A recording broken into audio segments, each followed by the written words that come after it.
しい未来を描くイメージはひまわり心を開いて My dream 前を向いて青空を見ている私ひまわりのように咲き出し夏になりピカピカの太陽元気いっぱい笑顔の魔法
「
Welcome to day 2 of our coverage from Gamescom 2023 from the center of all things Xbox. And if you can't be here with us in Germany, no problem, because today we're getting you up close and personal with the largest Xbox booth in Gamescom history and some of the experiences inside.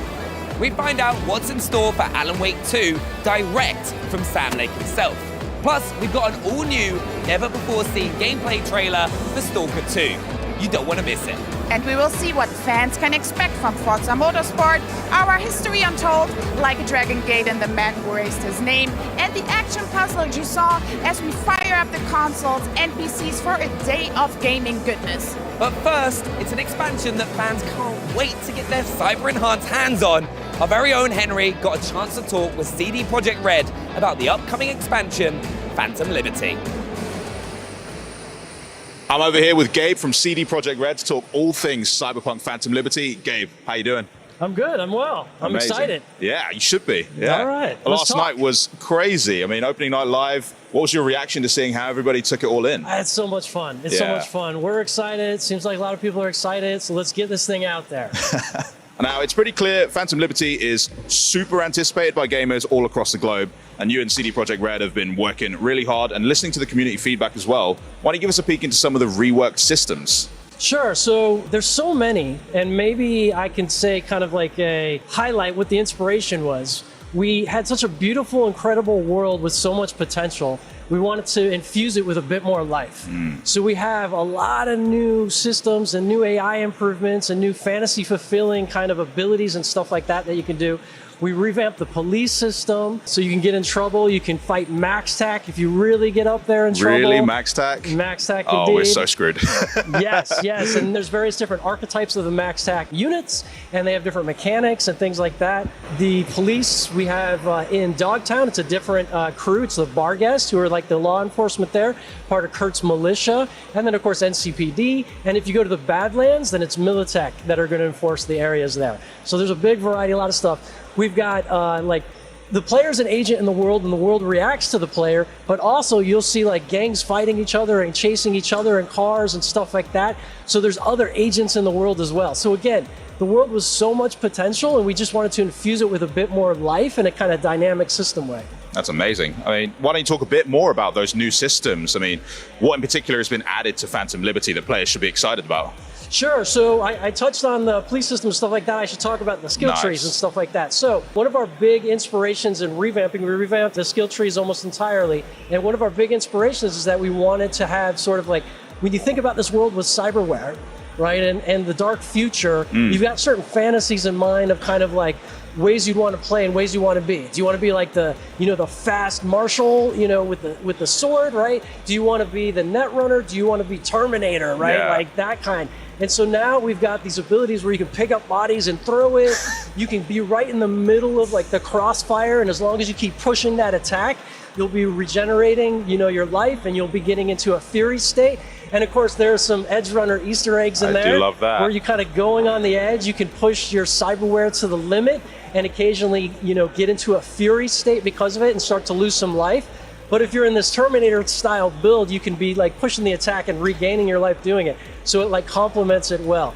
I'm rambling now. I'm going on. There's just so much. There's just I'm already so much. concocting like Sandevistan, Gorilla Arms. Let's just make like a David build. You know what I mean? I'm so into it. Yeah, nice. And the new trailer that you premiered at Opening Night Live, we got a look at some new car combat mechanics, which is brand new as well. Yes. How did that all come together? Well, I mean, it's fun, right? It's all part of getting that, making the world feel more alive, more like what your expectations is, right? And when you get in the car, you can pull out an SMG, start fighting your enemies, doing wheelies, screeching, whatever. You can get on a bike, you can pull out your katana blade, slice some tires. Nice. And then when you slice their tires, they'll like veer and you can get them crashing and stuff like that.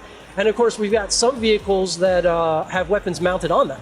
Oh. So we've got this Bond-inspired style vehicle where these two little nozzles come out the front. You start. Oh, that's and cheeky. You can just, And then we got like an APC that has a missile rack and a couple others that have missile racks. And so, yes. Okay, so maybe Max Tac have got something coming back to them as well then. Yeah. And as you kind of push the police systems, they'll start bringing out vehicles with mounted weapons as well. I mean, what I really love as well is the fact it's almost like a bit of a callback to that opening sequence with Jackie where you're just getting into all sorts of trouble. He's shooting guns out the side, and now we can kind of emulate that in like open play, which is really exciting. Also, in some of the early trailers, you can open the vehicle side doors, and then you can just do that kind of like fishtail or whatever, and pull out your gun. But yes, I can't wait to see the YouTube videos now.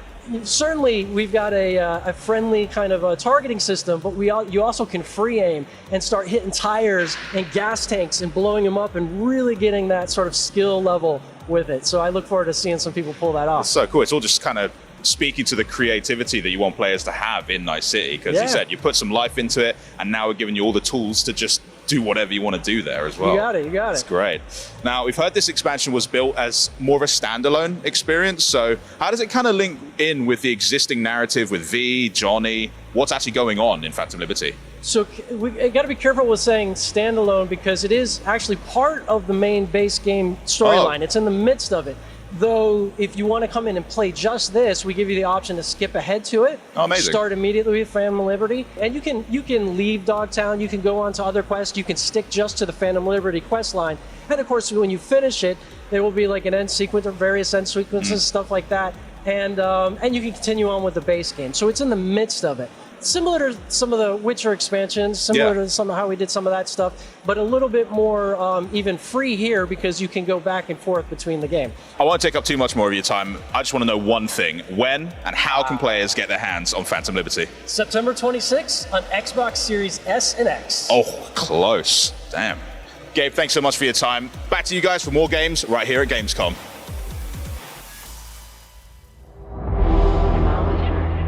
Good evening, 47. Your target is Alexius Lascaris, known to his more sycophantic followers as the Drop.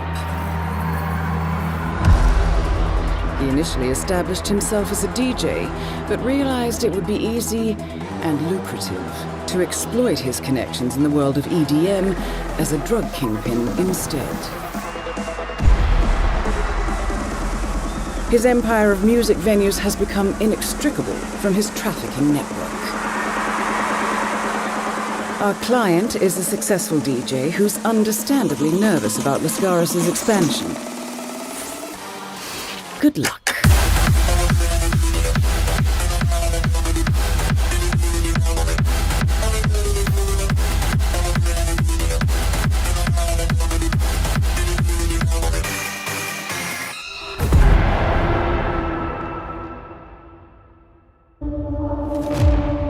Outworld can be both alien and intoxicating to Earthrealmers. While our realms are at peace, there are Outworlders who would prefer us to be at war. General Shao. Victor of the Tavarian War. Conqueror of the Quatan Plains. All of Outworld is grateful for his service.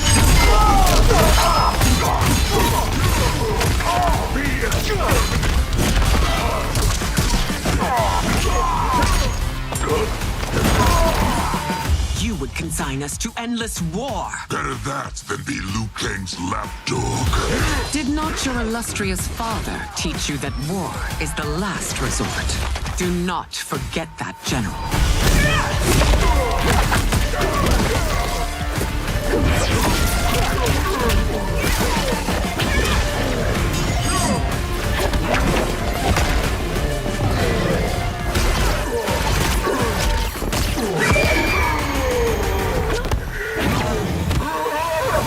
We gather once again to honor my late husband's legacy, to continue the tournament that he founded with Lord Liu Kang.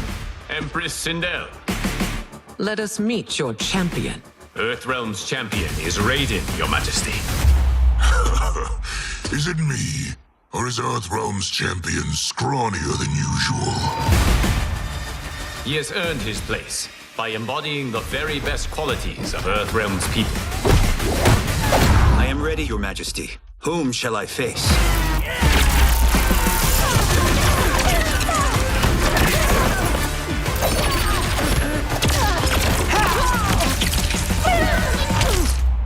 We will destroy your champion, Liu Kang. He will taste no victory.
your queen.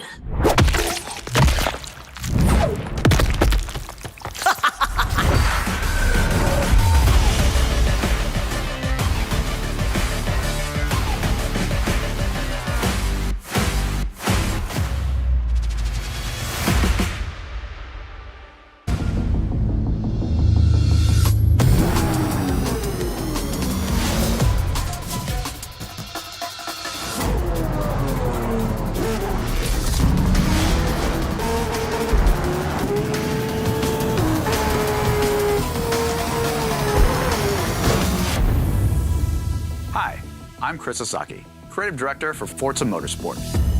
We are bringing new racing dynamics, visual fidelity, and gameplay detail to every track. This includes weather, 24-hour day-night cycles, and track evolution.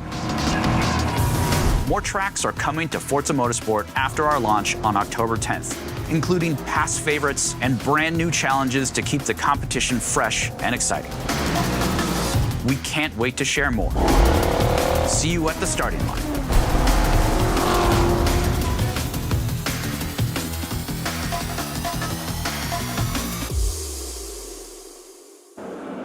And just like that, a new track for Forza Motorsport is born, and how appropriate as well that it be the famous Nürburgring GP, just a hop, a skip, and a jump from where I'm standing right now. The track and those new cars we just saw are coming day one when Forza Motorsport launches on Xbox and PC Game Pass. Now, you've maybe noticed the amazing custom-wrapped Porsche Taycan on the floor, as well as the 6 custom Xbox Series X consoles. That is all to celebrate Porsche's 75th anniversary. And in fact, you at home have a chance to win one of those ultra-limited custom consoles. You could take home the Pink Pig Xbox Series X, inspired by the iconic 1971 Porsche livery of the same name, simply by typing !Porsche in Twitch chat right now. That's ! Capital P Porsche right in chat. Back here at the booth, however, fans also have a chance to experience the Builders' Cup with a group of super fast German sedans on Spa. And in case you missed it, more information on wheel support for both Xbox and PC has been shared. To learn more, you can check out Forza.net. And if you are on Steam, pre-orders are now open. So strap in and start your engines. The new Forza Motorsport speeds onto Xbox and PC Game Pass October 10th. And if you just can't wait that long, and my dudes, I don't blame you, check out the Premium Edition or Premium Add-ons bundle of the game to get early access starting October 5th. That Forza Motorsport Premium Edition, by the way, includes the full game, race day car pack, car pass, VIP membership, and welcome pack. So much to look forward to. But now, a sequel that already has a cult following and a release that we are all waiting for. We are so excited it's here to play at the Xbox booth. Stalker 2 Heart of Chernobyl brings fans into a unique survival experience in the post-apocalyptic Chernobyl exclusion zone. But what does the zone hold for Stalker fans everywhere? Maybe we should check out this never-seen-before gameplay from this one-of-a-kind shooter, sim, and horror title. This is Stalker 2.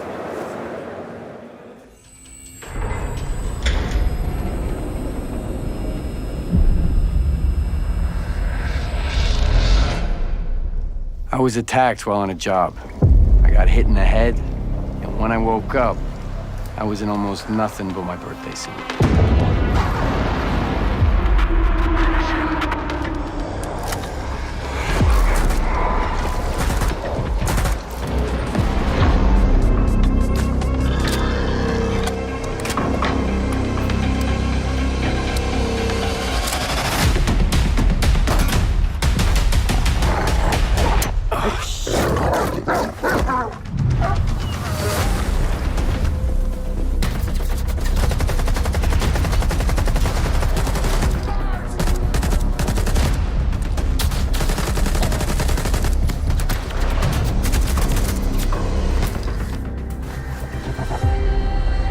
Here's your bolt.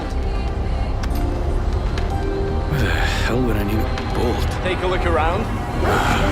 Crap.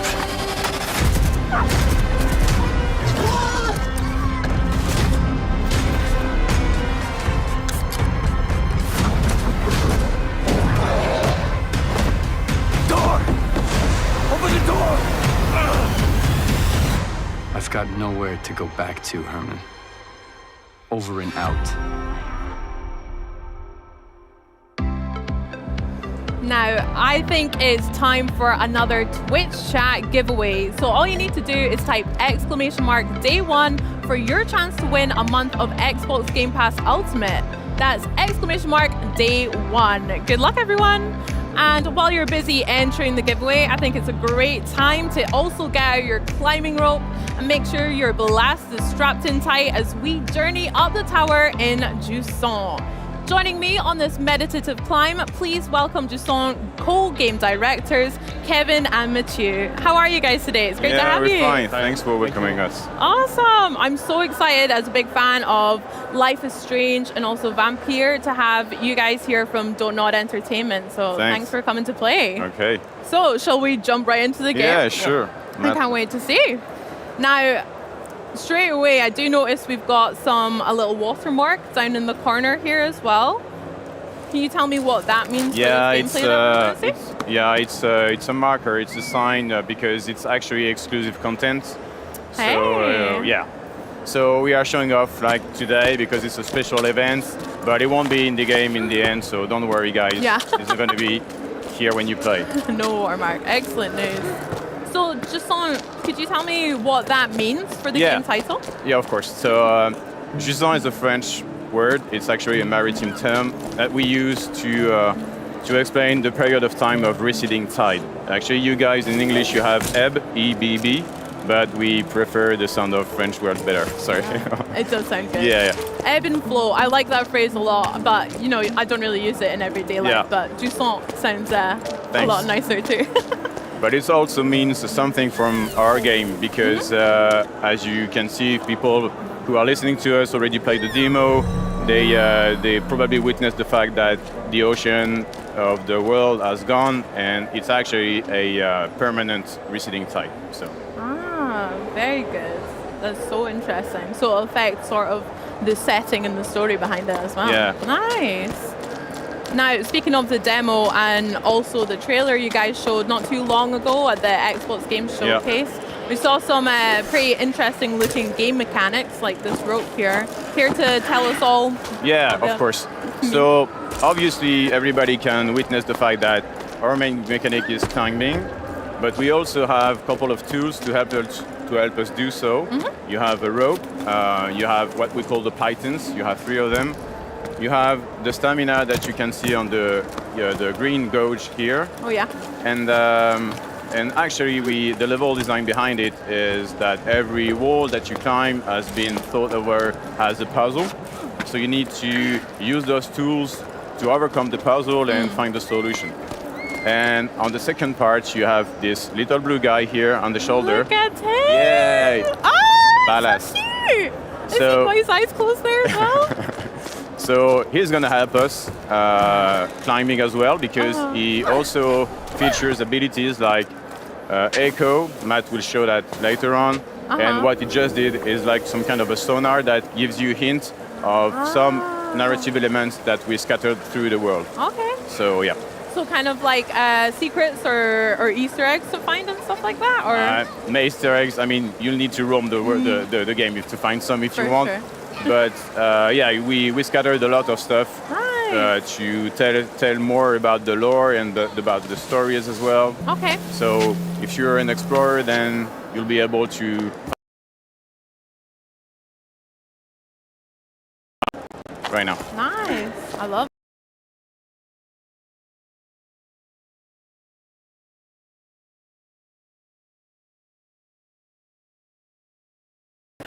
Oh no, it's so cute! Look at it! Oh, so it's kind of like fluid almost. Yeah, like it's actually made of water. I didn't say that. It's actually made of water. It's the only water in the world right now. And that serves the purpose of the message that we are trying to tell through Jusant. Okay, how very interesting. So for example, if I can jump in here, it's actually exclusive stuff that we have in this specific biome. You are those pebbles that Mathieu is climbing on. It's actually a living thing that you can use to climb, and the echo of the ballast can actually, have an effect on that, and among other things. Wow. So it seems you've got a lot of help climbing this Yeah, tower yeah, yeah, as yeah. well. It's not Of just course. about the rope maybe then as No, well. no, it's through the mechanics, through the gameplay, we are trying to tell something about helping each other, because of course our main character couldn't climb without the ballast, and the ballast couldn't climb without the main character. Yeah. So it's all about, you know, a fable about helping each other. How should we coexist together instead of, you know, not doing so, and how we can move forward or upward in our case in life. Yeah. So that's the part of the message of Jusant. That's very beautiful. Thank you. Teamwork makes the dream work. Or Yes, something like that. absolutely. Now, I'd love to learn a bit more about the rope as well, because we've gone up a few different levels. You've used ladders, Mathieu, as well as the rope, and I've seen it change color a few times. Yes. So. As a feedback, we just to make sure that the players understand the rope has a length limit, and so to make sure that everybody knows what length they have already unrolled, the rope changes of color. So when it's blue, it's fine. When it's yellow, you actually need to be monitoring what you're doing, and when it's getting red, it's because you are approaching the limit length. I see. That's Yeah. really interesting. I love these flowers that we're seeing as Yeah, well. you can climb on. So this is one of the effects of the echo I was, you know, talking about earlier. This is one of the features that is also interesting for us, narratively speaking and gameplay-wise, because as you awaken the living thing and the nature in the game to help you climb, and so in gameplay you also awaken it to awaken the tower. And besides being made of water, the ballast is actually the only thing here that shares a bond with the tower and with the nature. So it's kind of representing symbolic. It's like a symbolism about the link with the nature, the relationship with the nature that we kind of have lost so far. Yeah, that's so interesting as well. Chat, I hope you're all enjoying some Jusant gameplay as well. I'd love to see some opinions as well. This is so exciting that this is going to be coming to Xbox Game Pass as well. Yes, yes. Day 1 too. So if you fancy winning some Game Pass to play Jusant, then !day 1. Good luck, everyone. So now we are approaching a very tricky area, because yeah, if you're afraid of height, then don't look down, or maybe you should look down for the people, Matt. So Matthew's not afraid. the tools we were talking about earlier, the fun that is that you need to combine them to overcome the challenge that we're talking about. So here you swing over, and then you can wall run, you can use the pebbles, but if you don't want to, then it's your choice, you can do otherwise. Yeah. You can go on the left with your rope, and now you can throw an echo to go up again. It's actually very free. We try to, through our gameplay, we try to give the possibility for players to actually climb at their own pace. You're designing your own flow, so it's up to you how you want to climb. And one thing that we made sure of is you can't die. And the rope is actually creating some kind of bound between you and the tower. Okay. And without the rope, you can climb, but without, I mean, if you fall, it will hold you back. So you can't die. So you can't die in Jusant. It's actually not very necessary. And for us, because we wanted to create some kind of meditative vibe, the death was not part of the design. That's lovely. And then you've just reattached the rope to your next checkpoint. One thing that we can mention here is what Mathieu did is what we call a relay. It's actually a term that you can use also in climbing. The people are creating relay to help other people when they are climbing high. And we use the feature in our game to actually give you the possibility to fully recharge your stamina, when actually before that you need to be fit on the ground to do so. So it's actually making you climb longer, and it's actually also creating some kind of checkpoints that you made sure that you won't fall anymore. Yeah. And you can also use, like it did, the rope as a grapple. You can use it as a magnet, so you can grapple where you see this kind of stuff. Very versatile then. I'm curious, do you guys climb yourself then? If you, there's a lot of thought in here. Not really, but sometimes. Sometimes, yeah. Yeah, you do some in the research. 1, 2 years, started just at to- the beginning of the process. That's Like Nice. 1 year ago, maybe 2 years ago, we started to climb, but yeah, not professionals, definitely. definitely Just not. for fun. That's cool.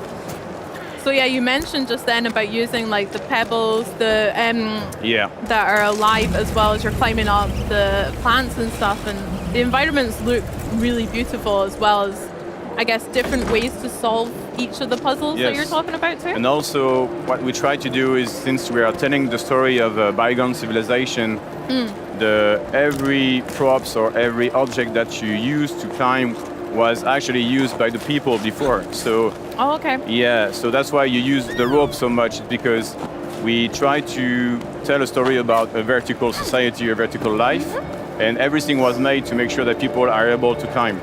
So you're just using that back, and it's a way to move upwards and downwards. Nice. And now Marty is going to show us how he can dance among the peoples, because we designed this particular wall made fully of pebbles. So you need to play with your rope, with your pythons. You need to use everything you have in hands to make sure you overcome the wall and finish that. Oh gosh, look how cute. I'm obsessed with how cute everything is in Yeah. this game already.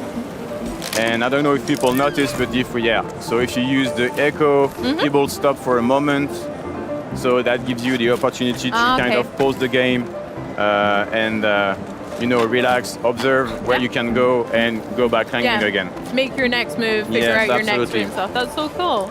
So the different, I guess, little puzzles or environment sections, can you choose different ways to climb up? Yes, like, you can. Is there And multiple? Yeah, you definitely can. And we have different biomes. This is the second one.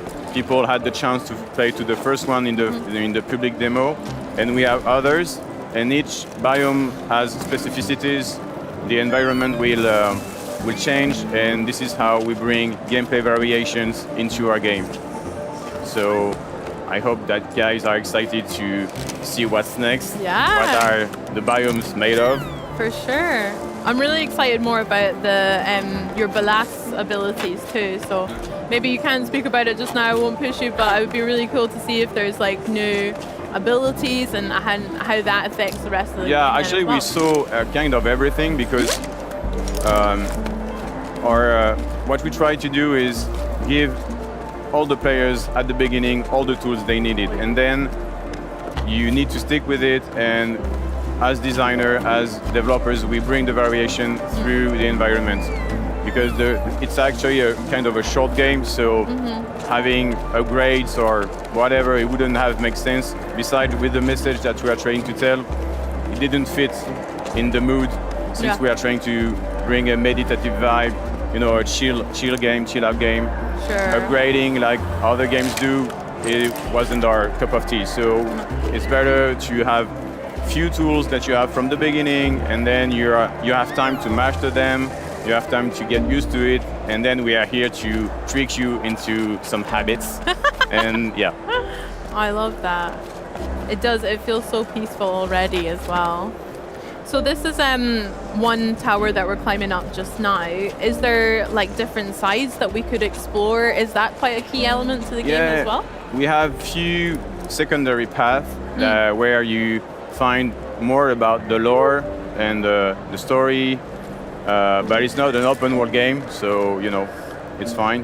Yeah. But we worked really hard on the vistas and make sure that people had the time to enjoy the environment we were designing. Also, what Matt did is something that we like to do ourselves, is looking back, realize how much you have climbed and how much is left as well. And we hope that guys will be enjoying as well. Okay.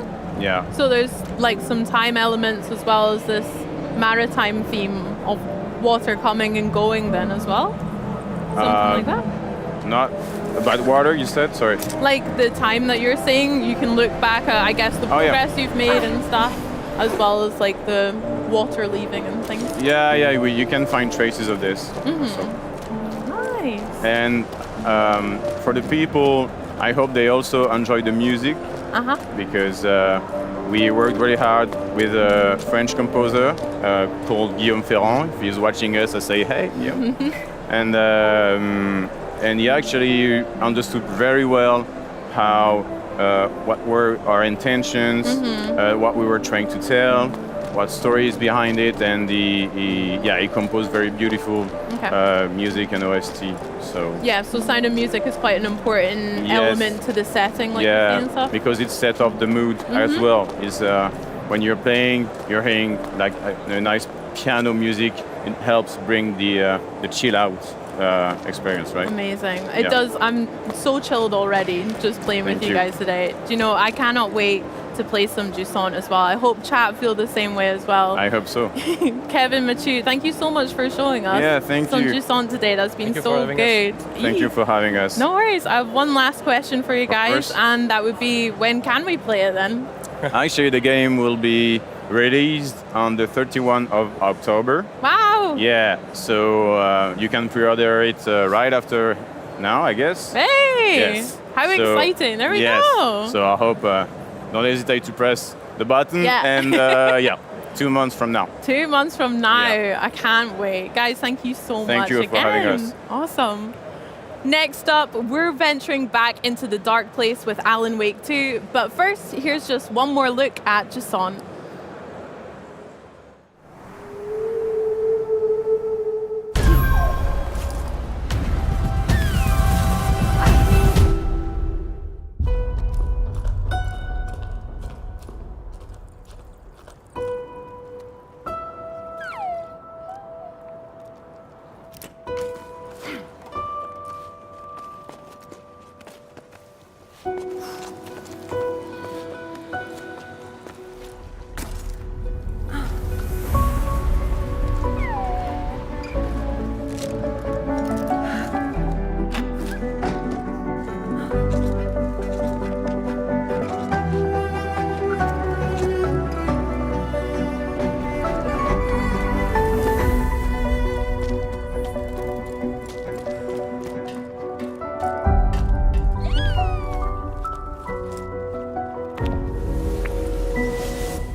It's the game that made fans everywhere jump more than a few times and showcased its own unique horror episodic style. Here to show us what Alan Wake has been up to these last 13 years are two of the minds behind its sequel from Remedy Games, writer and creative director Sam Lake and game director Kyle Rowley. Welcome to you both. First off, how are you? Are you well? Thank you. Thank you. Great Gamescom. Yeah. Very happy to be here. Yeah. Given that Alan Wake's journey began with Xbox. There and we go, Microsoft. back on the green carpet, chatting about it again. feels proper to be here. It feels correct, doesn't it? Yeah, wonderful. Right, well, while we're going to be talking, we're actually going to be having some gameplay on in the background for Twitch chat to have a look at. It's going to be some new at Gamescom footage we're going to be going through. So while that's on, I'd love to talk a little bit more about some of the new elements that fans can expect to see in Alan Wake 2. Sam, you want to start? Yeah. I mean, it is a sequel, but also, given that it comes out 13 years after the first game, there are plenty of new elements. Let's go through them all, one by one. we really felt that we want to create a modern experience, and we could not have done this game. We have been building concepts of Alan Wake 2 through all of these years. It's not like you picked it up last week and decided to do something with it. But this one we could not have made before building Control first, which was our previous game. A lot of learnings with each project that we were able to then bring into this one. Elements like hub-like design for the environments, the whole game genre being a horror game now, a lot more ambition on interactive storytelling in this. And the concept of Remedy Connected Universe, which we established with Control. So Control and Alan Wake belong into the same world, and there are connection points and crossover elements in it. Oh, how exciting. I also want to touch very slightly on the name itself, because Alan Wake 2, yeah, it's a sequel, but the name is very fitting, and because, as I say, not only is it a sequel, but you play as 2 characters. So I was wondering who wants to tell me about Saga and how their story intertwines with Alan. Yeah, there are a lot of tools in this experience. 2 playable characters. It's a recurring theme. Yes. Alan Wake, of course, but then our new Remedy hero character, FBI agent Saga Anderson, who comes in and the player with her comes into this experience playing Saga. She is a newcomer to this supernatural world of Alan Wake. Yeah. She knows nothing before.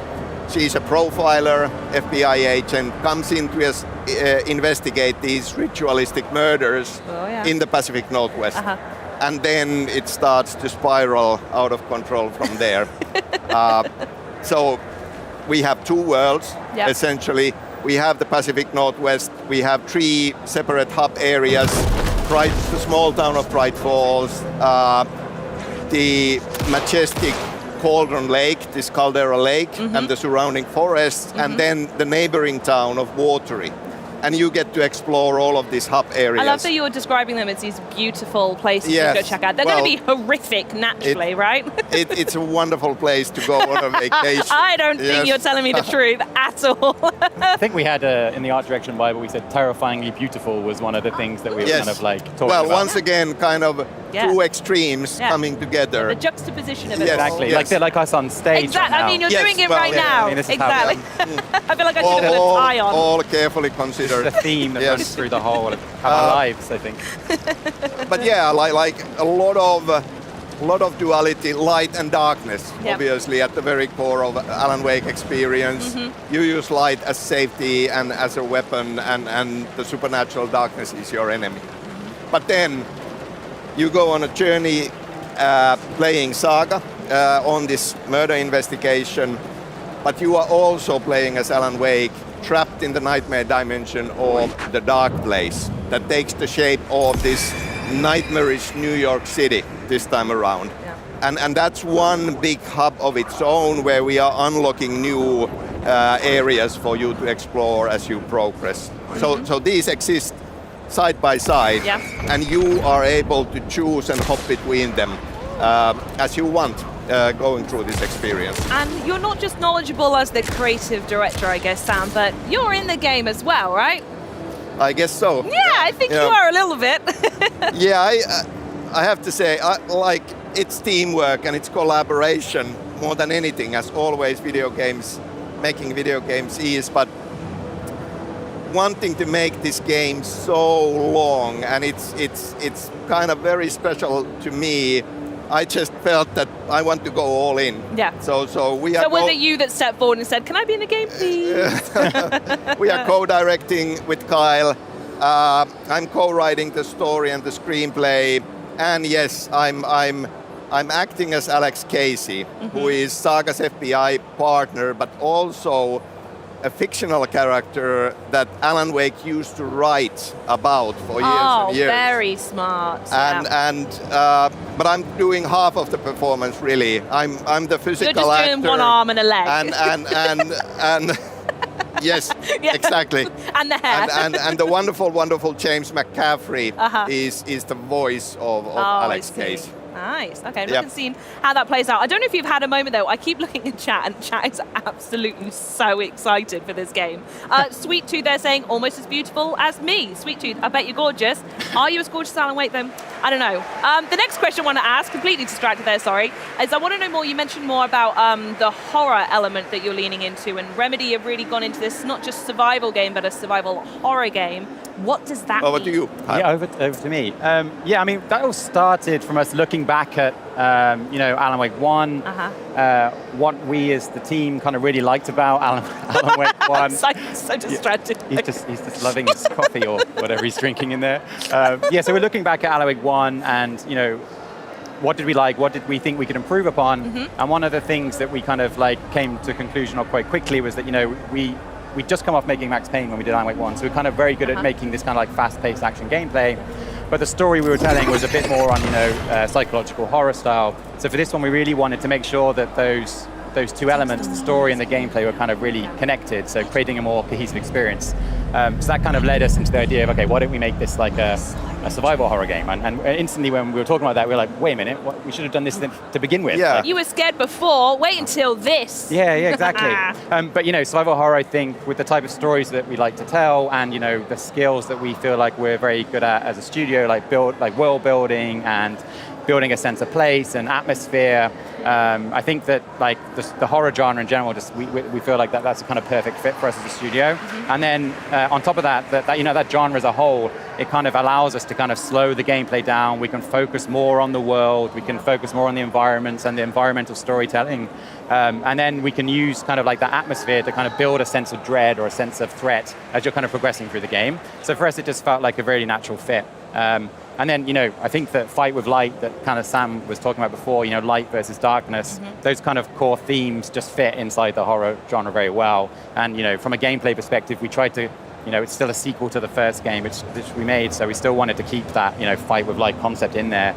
But we've slowed the gameplay down a bit more. Enemies are more threatening, they have more presence, there's less of them, you're fighting less of them throughout the course of the game. But yeah, it just felt like a very nice fit. I like the way there's lots of different elements to play in this. You mentioned before the control connection with the universe as well. Is there anything more you can share with that universe connection and how they play together? Yeah, the way we are approaching games now with Remedy Connected Universe is that it is very, very important for us to create, each game is a world of its own. These are big, big things. So we feel it needs to be approachable to everybody, not just Remedy fans. Yeah, not just the mega nerds. Yeah, which is we absolutely love that. Oh, we love a mega nerd. Don't get me wrong. Because we are the same way ourselves, but at the same time, it shouldn't feel like homework. Yes, I need to play the first game. I need to play Control.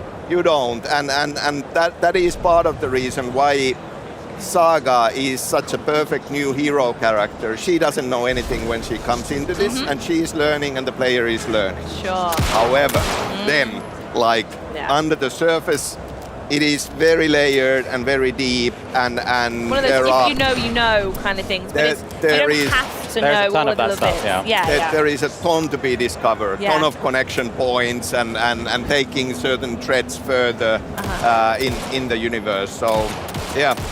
All right, okay, I'm challenging you to find them all. So I've got to be finding them already. Yeah, they probably are watching now. You know what they're like. I have to be totally honest as well. We've been sat around the back, hanging out during the show, speaking to all the different guests.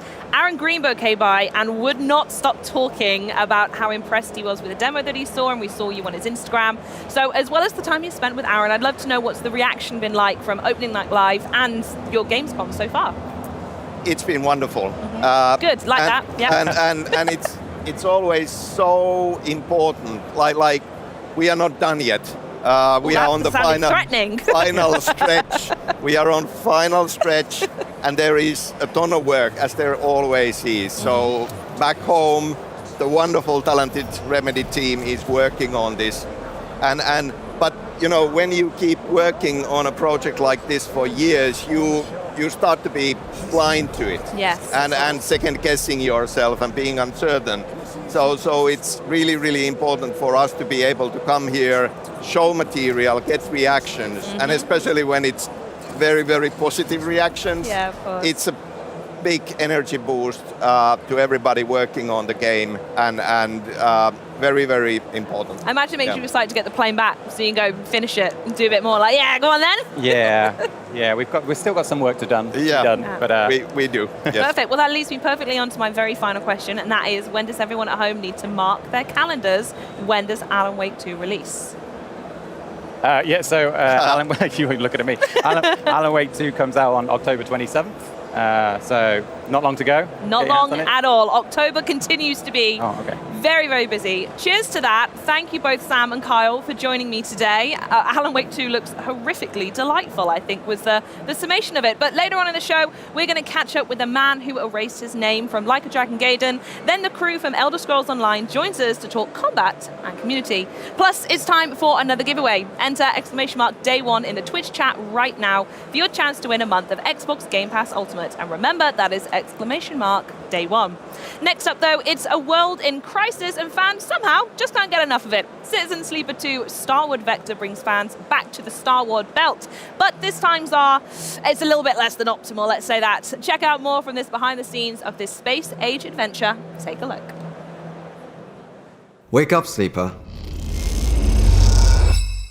Hi, I'm Gareth Damian Martin, developer of Citizen Sleeper.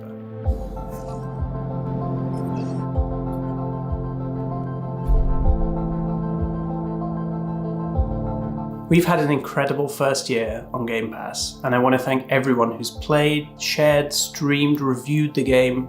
Thank you so much. And if you didn't take a journey to Erlen's Eye to play our unique RPG, well, I have some good news for you. Citizen Sleeper is going to be sticking around on Game Pass, and that's because Citizen Sleeper 2 Starward Vector will be coming to Game Pass Day 1 on release. Wake up, Sleeper.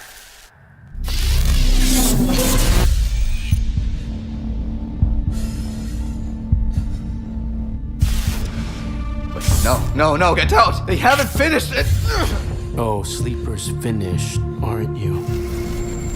We had a deal, Sleeper, and yet, here you are, risking it all to try and break our contract to end your dependence. Just wanted to use them, you piece of shit! Nothing wrong with being a tool in a time of crisis. There's a war on, and while it rages, well, there's opportunity.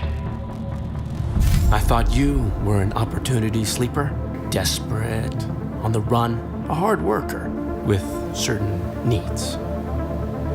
I met your needs. I gave you a crew, lent you a ship, even hooked you up with a contract or two. And yes, I took my share, but that only seems fair. I invested in you. But then, you went and did this. And now, you don't need this. And I don't need you anymore either. Ugh! Sleeper, go! Now! To the ship!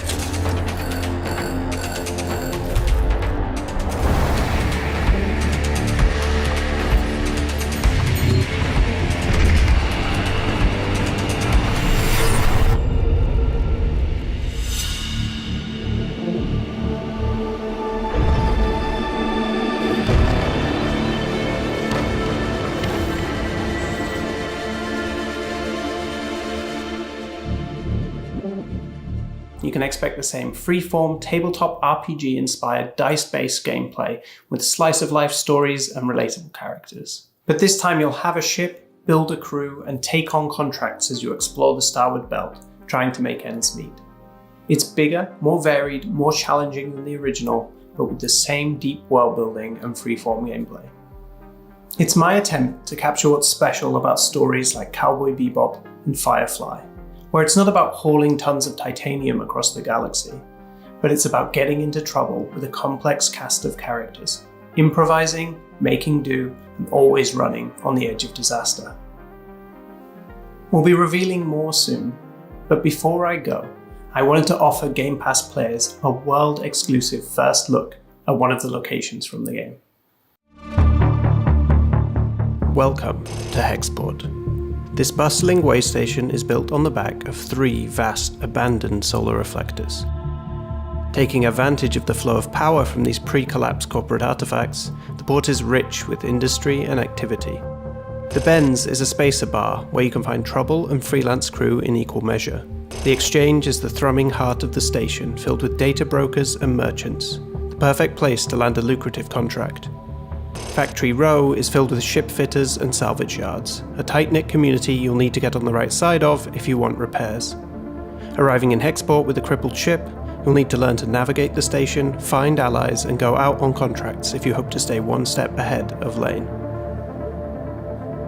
I can't wait to show you more, and I want to thank you all again for making this sequel possible by supporting and playing the first game.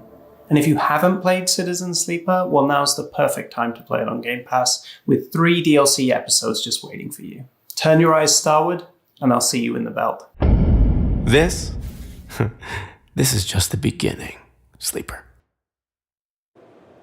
So, welcome to the Xbox booth tour at Gamescom. I'm going to do my best to try and show you as much of the 45,000 square feet of the booth, which is the largest we've ever had at Gamescom in history. There's 150 gaming stations, tons of games, and we're kicking off with the Cyberpunk 2077 queue, which is like over 2 hours long. We've also got Antstream here, which includes 1,300 games. It's the largest gaming drop in one go in Xbox history. You can also pick up a lifetime subscription for that for a short time. So go check that out. It's definitely worth it. But we're going to go try and take you through. There's so many people here. So I'm going to do my best to kind of make sure that we can show you as much of the booth. Now, as we're kind of heading around the Cyberpunk 2077 line, people have got their chairs out just to kind of help them out with the queue times. But one of my favorite areas, which here was a little Easter egg for the next part of the booth. We have, if you've been playing Diablo 4, an actual statue of Lilith. Now, this is a great photo opportunity which are dotted throughout the booth. As you notice, we're going through the outskirts of it right now because it's the fastest way to get around because there are thousands of people within the booth. But right here, we've got the statue of Lilith from Diablo 4. People are able to take their photo with it. It's got like blood pouring down from the skull above, and then email it to themselves from there. Now, we're gonna keep on moving through. Every part of the booth, you've got gaming stations like here. We've got Armored Core, which people are able to hop on and play. The demo for that is actually really awesome. I had a lot of fun with that last night at FanFest. So we head through the right-hand side. If you have a look at the main show floor, you can see the Xbox stage where we've been doing the whole broadcast from. So we've had Phil Spencer up there yesterday with Charlie, which is one of my favorite interviews of the show so far. And also, potentially one of my dream cars for Forza Motorsport, the Porsche Taycan. And one of the great things with this, there are actually loads of scratches. Like, you won't be able to see it without getting up close. But this was actually in a real race, like a couple weeks ago. So there's a few scratches from that. More photo opportunities for people to get involved in. So if you think, you got top of the podium, you can go there if you're the fastest racer, because we've got some demos of Forza Motorsport behind closed doors, which is really cool to see. And this next stop might be one of the more anticipated areas, like one of the most anticipated games. We've got Senua's Saga, Hellblade 2, and people are able to there get some face paint to make themselves look like the characters within the game, which is pretty cool. I'll probably come and do that a little bit later. So if I pop up on the stream looking a little bit different, you know why. We've got Payday 3. Now, we've got this on the show later in the week as well. And as an FPS fan, really, really excited. It's always a good laugh to play with a few of your friends as well. We've got Charlie's best friend from Elder Scrolls Online. It's huge, absolutely huge, and it's one of the big things. It's not just the booth that's huge. The things within the booth are massive. We've got our History Untold on the right here. Now, if you've ever been to Gamescom in the past, you'll notice, usually in this hall, the Xbox booth is just this side. We're walking straight through the middle, and it's doubled from a couple years ago. Now, if we continue fighting our way through the pack here, on the left-hand side, we've got Towerborn, which we'll get to in just a little minute. Now, as we're walking through, you'll be able to see the Starfield Theatre. It's been one of the most popular areas on the booth because it's the opportunity for you to go and see the start of Starfield, around the first 20 minutes of the game. We had Todd Howard there yesterday, which was very, very cool. Now, On the right-hand side, we've got the opportunity to go and play Stalker 2, and there's like a whole load of more photo opportunities and things for you to check out along there. Party animals, now hopefully, oh my God, I think they're there.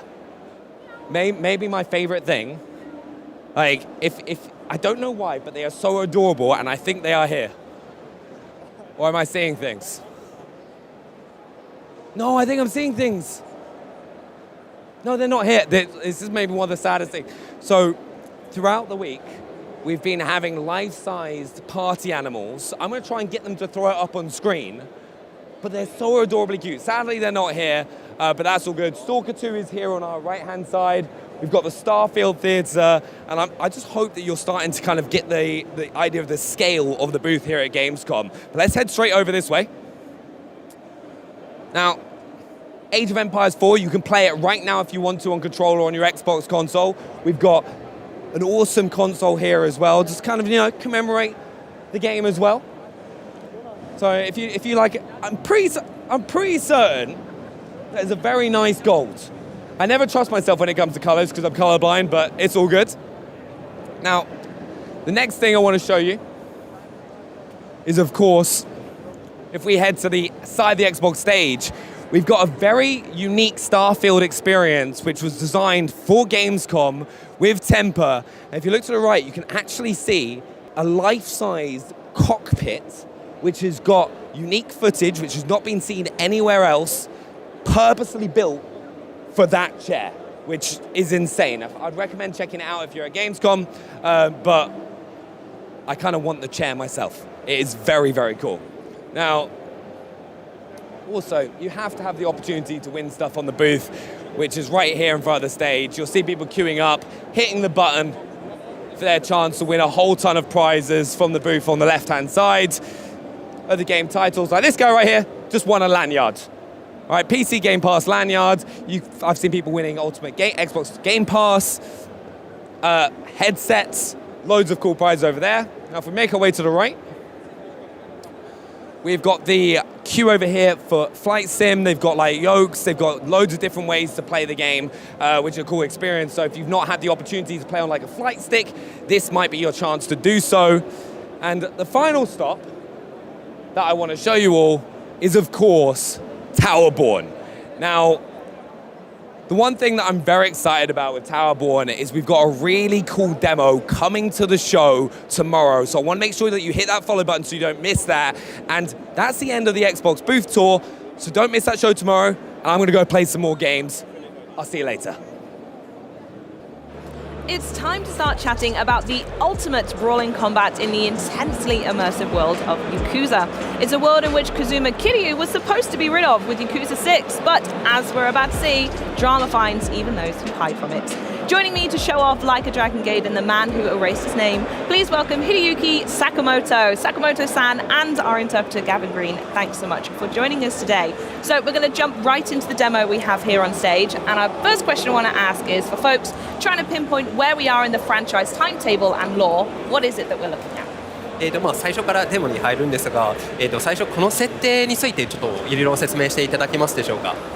はい、今回の「セブンガイデン」というタイトルはですね、龍が如く6の後に桐生一馬がどういった表舞台から姿を消して生きていたかっていったところが語られるような物語になっていまして、これが後の龍が如く7、あとは龍が如く8につながるまでのいきさつを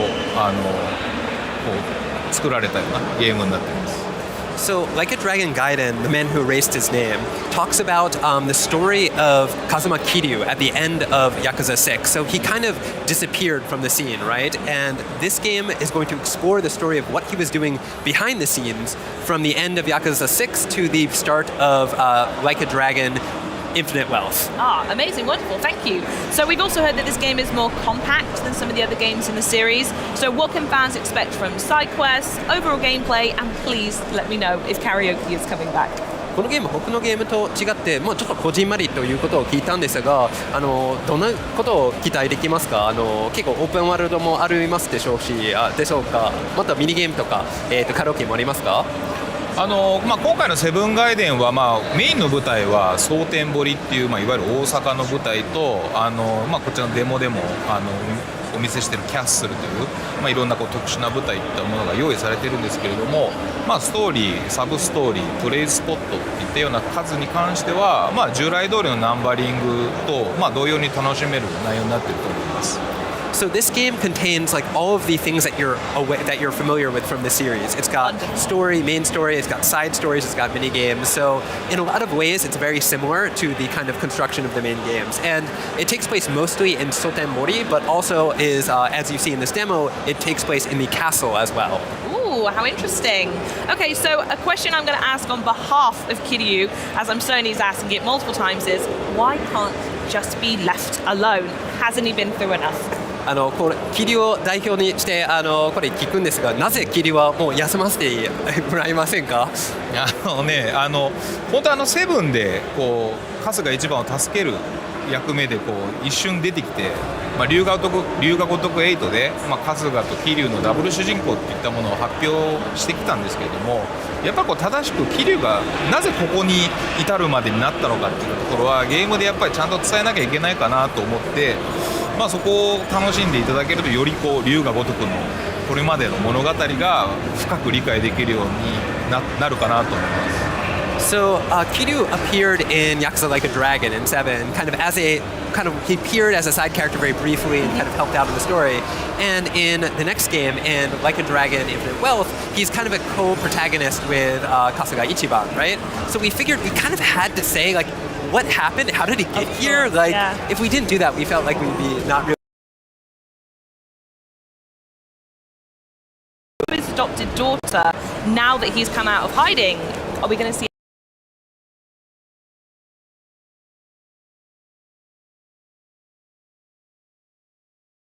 あったりはしますかね。そこが今回のセブンガイデンの結構鍵となる設定で、そこはちょっと詳しくはお伝えできないんですけれども、鍵となる設定で、そこはちょっと詳しくはお伝えできないんですけれども、非常に感情を大きく揺さぶられるような物語になっているので、ぜひ期待してください。So we can't talk in too much detail about this because unfortunately it's very key to the plot of the story. But what we can say is that it's going to be an emotional and interesting tale, and we think you all like it. Oh, I'm certain we will. I also want to know if there are any familiar faces that we can expect to see. I am mostly just digging to see if we get to see Ichiban come back or my beloved Majima. 馴染みの顔とか会うことはあるんでしょうか？私の大好きな春日一番やマジマも来るんですかね？メインストーリー自体が本当にセブンの裏側とかも語られているので、やっぱり春日一番とかも、劇中にはやっぱり関与するというか登場しますし、今までのレジェンドのキャラクターもいろいろなんでしょう、サイドコンテンツとしても楽しめる部分もあるので、シリーズファンの方はすごく満足できるような内容になっていると思います。So the plot of this game takes place in the kind of the shadows of Yakuza Like a Dragon. So Kasuga Ichiban is very much related to the story. You kind of see hints of him throughout it. But outside of that, there's going to be also lots of legendary characters who you're familiar with the series. You're going to see people pop up in side stories and other things. So he thinks that anybody who's a fan of the series is going to be fully satiated by all the stuff that's going to pop up. Amazing. And obviously combat is a phenomenally huge part of the game as well. So how does this game approach combat and what kind of high-tech gadgets can we expect to use? この、シリーズの中にはやっぱり戦闘がメインのアクションになっていると思うんですが、このゲームにおいての、戦闘システムを教えていただけますか？またガジェットはどんなものが入っているんでしょうか？はい、私たちスタジオもちょっと直前に RPG っていうタイプのゲームを作ってきたんで、久しぶりのアクションゲームということで、今我々ができる一番楽しめるアクションをまず作ろうというところから始まりました。So until our previous game, we made an RPG, right? Which is kind of different from an action game. So we're kind of coming back to the whole action system, and we're kind of getting our feet wet. But we made sure that we made something that we think everybody will really enjoy. 今回このセブンガイデンは、エージェントスタイルと王竜という2つのバトルスタイルを使い分けて遊べるような内容になっています。So in this game, the combat system focuses on two different styles. There is the Yakuza style and the agent style of battle.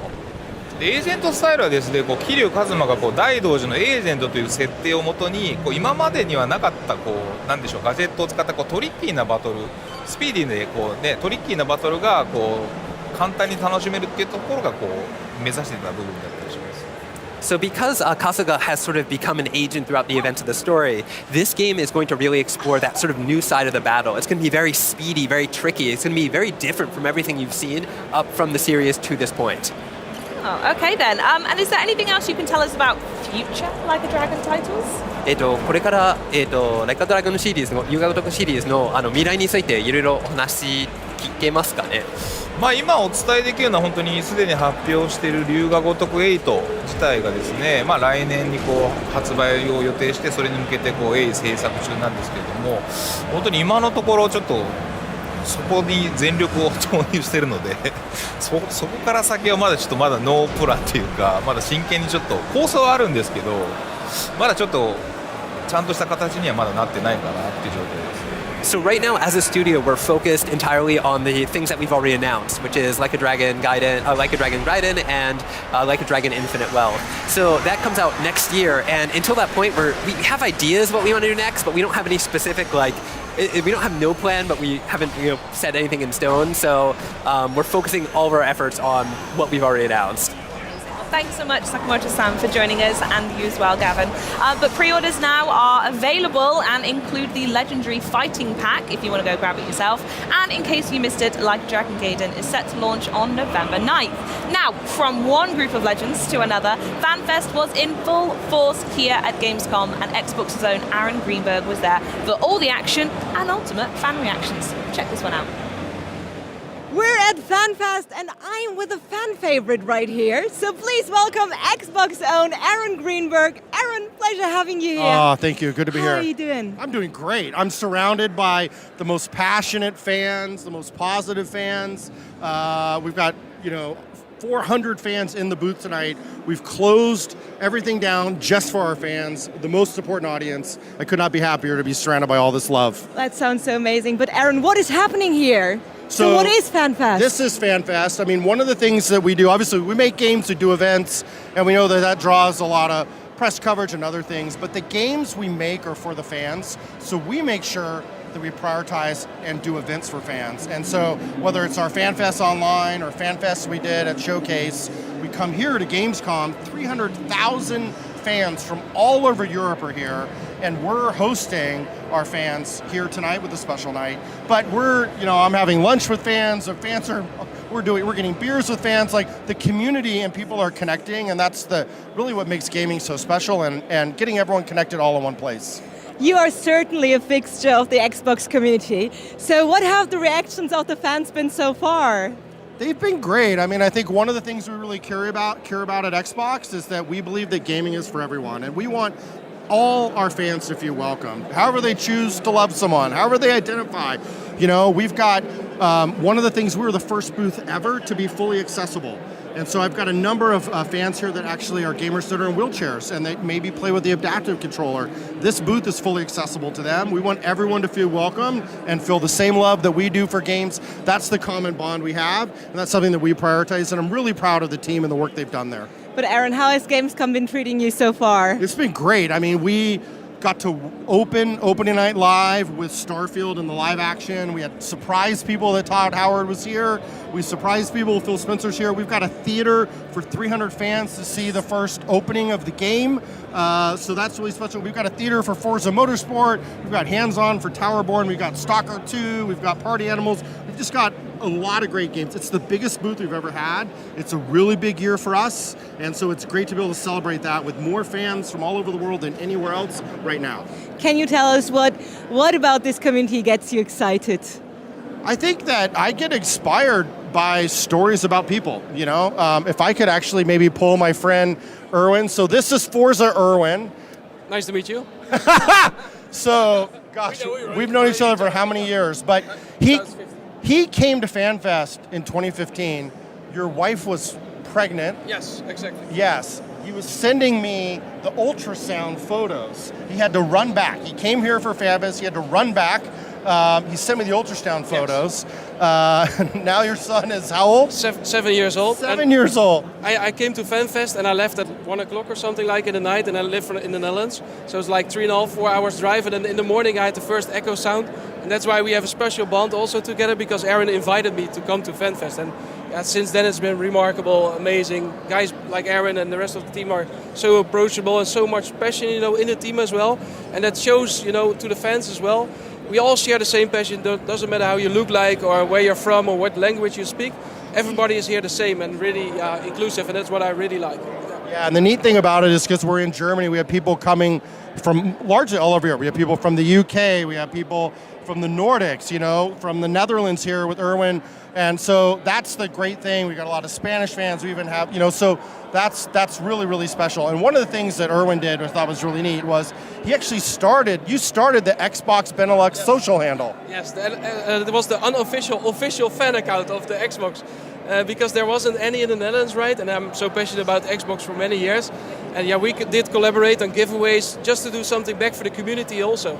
And I felt the responsibility to do that in the Netherlands, right? So I started off the Benelux, and since now a year I gave the account to the Benelux team, and they picked it up really nice. So there's also investment being shown in that part. So he created our first social account for Xbox Benelux, and now he's handed it off to the Xbox team to run it, because we're growing and investing and committing more resources because how important the fans in the community here. It's such a wonderful story. Now, you're wearing Forza. Your name's Forza Erwin. You're one of the biggest Forza fans in the world. I think you were one of the first people to get to go see Forza Motorsport demo. What were your reactions? I mean, from a big fan, what are your thoughts? Yeah, I'm a lifelong fan since Forza 1 already. I collect all kind of stuff. And seeing it live this morning was super fabulous. I see that the improvement on the physics is really there. You see the weight transfer on the track. The graphics looks amazing in 4K 60. This was being shown on the Xbox Series X. So I'm super impressive. I can't wait till 5 October. Because then the pre-orders, let's say, go live when you have the premium edition. So I recommend everyone to get the premium edition as well. So if you're a racing fan and sim racing, please go check it out. It's amazing. I cannot be enthusiastic enough about it. I was about to say, talk about enthusiastic fans. That's so amazing. Thank you so much, Erwin. Thank you, Erwin. This is just one of many, many stories. We're so lucky to have great fans, the best fans in the world. That is what gives so much purpose to the work we do and why we love what we do. The joy and the power of gaming can have on the world is like nothing else. That sounds amazing. So what are your plans for tonight? Tonight I'm going to go meet 400 of my closest friends, and we're going to take photos, we're going to share memories. It's, this is like a family reunion. But it's our Xbox family, and it's really, really nice to be here. That sounds very, very amazing. Aaron, thank you so much. And also, Erwin, thank you so much for being here. Guys, if you'd like to join the party, so check out the FanFest URL down below and register yourself to be part of FanFest, obviously, and to become a part of the community. So check out the link, sign up, and be here next year. If not, you miss out, right? That's right. Cheers.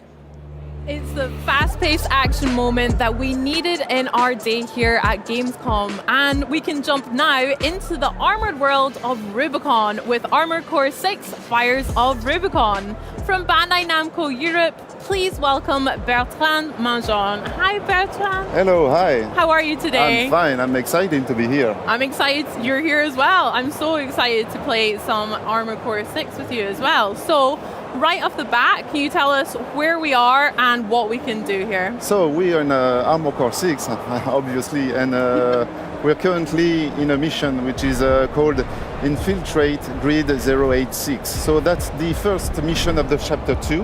Okay. So generally when players reach this mission, they should be able to play and have a better understanding of the game mechanics. So we'll just progress through the mission and see how we tackle the situation. Sure, let's take a look at them. So there, currently enemies are just attacking me, so I will reply back. That's the whole point in Armored Core. So you have to be quick. That's intense action all over the place. And react to what's coming at you straight away. Very cool. There's some construction and the environments going on too. That's great to see. It and is you're using your missiles there too? So yeah, that's the basic loadout for my AC, for my armor core. Okay. I have rockets, machine gun, and then I also have a shield to protect from the enemy's hits. Nice. And also plasma blade, so for more a melee attack when I want to dive into the action a little bit more. I like the plasma blade, that looks like a lot of fun. You're really fast. Yes, so that's the assault boost. Assault boost is something that that you can use to reduce the gap between the enemies, to be some kind of more aggressive way to go at the enemy. But it's also used to be some, as an evasive action if you want to evade some difficult situation. Very cool. Now, Bertrand, I'm super excited to talk to you today because I hear you've got quite a lot of experience in some other titles that you and the team were able to bring to Armored Core 6. Can you share with chat at home some of those as well? Yeah, of course. So yeah, basically this is a From Software game. So we all know the expertise they have shown during the past decades. And Armored Core is a compilation of what they know and what they have explored with all their games. So you can have elements from Dark Souls, you can have elements from Bloodborne and Sekiro. So players will, I think, will be happy to see that these kind of elements are now back in Armored Core, even though the construction of the game is different because it's a mission-based game. So, but yeah. And so I'm just facing a tough enemy right now, so maybe I won't be speaking for 30 seconds. That's fine, I'll chat to chat as well. It's so nice to see some of you in Twitch chat as well. I'm, as Bertrand mentioned, some of the Souls games that the team's worked on. I'm a massive From Software fan. Maybe you guys in chat are as well, but I love Dark Souls 1. I'm playing through Dark Souls 2 at the moment as well. But Elden Ring most recently was so much fun as well. So hello everyone in chat. So as you did see, it? Nice. Yeah. I don't know if you noticed, but every boss is in the game has an ACS gauge. So this gauge is something that is really important. It's a key feature in the game because you have to raise and fill this gauge so that the enemy is staggered. So I'm trying to do it with this AC right now. And once an enemy is staggered, so once you have filled the gauge in red, you will notice that it won't be moving for a short while. So you have to get advantage within this time frame to deal massive damage to the enemies. Nice. So that's that gauge at the top we can see above the enemy's name. That's so cool. But on the contrary, you also have an SES gauge yourself, so that means that you can be staggered as well and take massive amount of damage. Yeah. So it's almost quite similar to Sekiro as well. Yeah, it's a reminiscence of the posture system in Sekiro. So yeah, it's not exactly the same system, but it's something that is the legacy of it. Yeah. And as I said, that's something that From Software has explored in other games, and you can find it in Armored Core. Nice. From Soft knows how to make some good games, so yes. Learn from the best. This is very intense combat we're seeing right now. It is, actually. Yeah. So we're kind of like on this one level at the moment. You're still using those boosters to dodge, like you mentioned earlier. And we kind of climbed up. Oh, well done! Okay. Nailed it! I did it. Well done. And breathe. Good. I wanted to mention that we climbed up to this platform almost through our boosters, but you were using that to jump about as well. Yeah. Let's talk about the verticality in Armored Core 6 as well. Yeah, so that's one of the main elements in the Armored Core. So yeah, we were talking about the previous From Software games like Elden Ring or Dark Souls and Bloodborne or Sekiro. So generally players are used to stay on the ground for this game, and in Armored Core you have to get vertical, I would say. So get up in the air, swipe and boost forward, backward, and so the 3 dimension is something that you have to take into account when you are facing enemies. I'm really excited to try it out because like you say, I'm very much used to having my feet stuck on the ground when I'm trying to platform sections of Souls games, so this looks like a lot of fun flying about too. As we move to this level here as well, are we going to see some different environments? This one looks quite like wiry and technological and stuff. So that's right. Yeah, this is depending on the mission. So you have missions that are based in this kind of post-industrial. I'm almost dying. Sorry about that. So post-industrial environments, but even within a mission, you can have some different environments. So later on the mission, we will see some more narrowed or restricted environments, and even missions can take place in a more natural background, such as a desert, not that much, and that would be a good level as well. Or snowy environments, or rocky environments.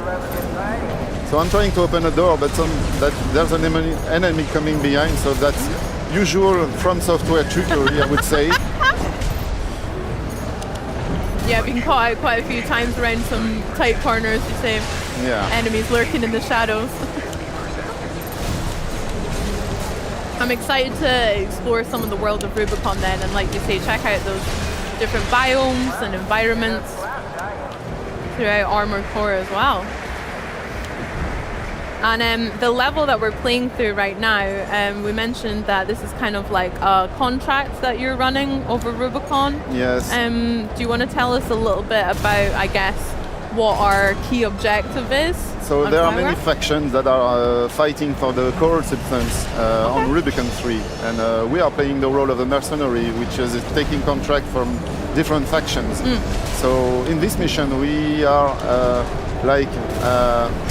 being tested by a faction called the Dozers, which are some kind of junkies, junkie addicted to the coral substance. But on other missions, we have different commands or commanders. So I'm more in a narrowed or restricted environment now. So that's, you can feel the tension, and you can bet that there's some tricks and yeah. So here is the best location to use the scanning system. So to see what kind of enemies are waiting for me at the corner. So there's one here. I will try to take him from a from a range distance. And there's another one here. Okay. Very good, Bertrand. I see a lot of people in chat saying that the game looks amazing. Site officials said it there. Lots of you as well. That's so cool. It does. It looks so stunning as well. Just even these corridors. Intense action all the way from A to Z. So yeah, exactly. That plasma car looks so much fun.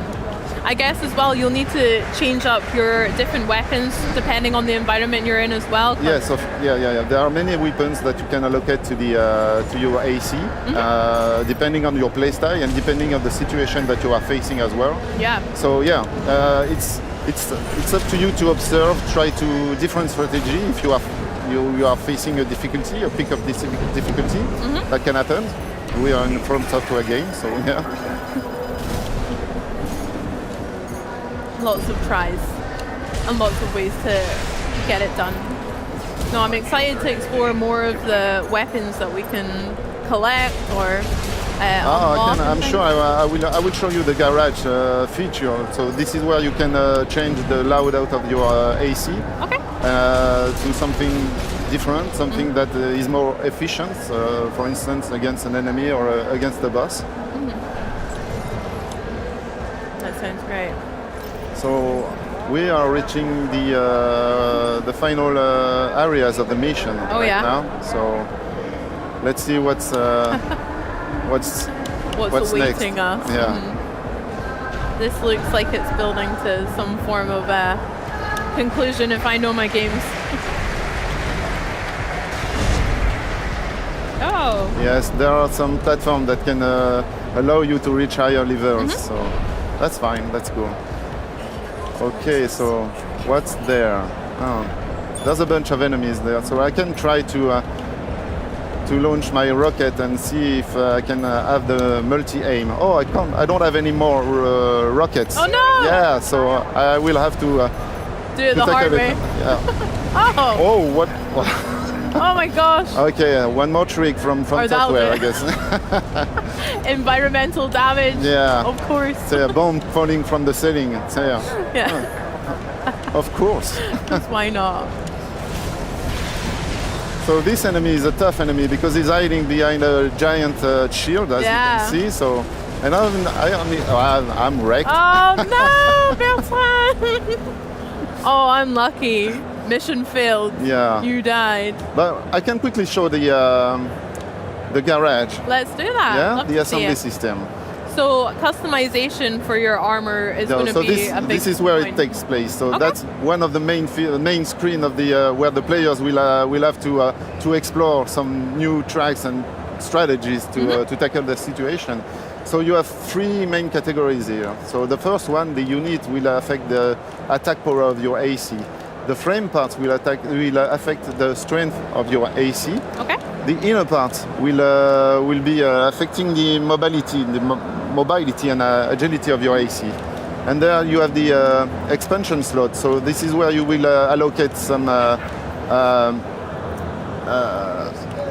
active or passive skills. Okay. Yeah.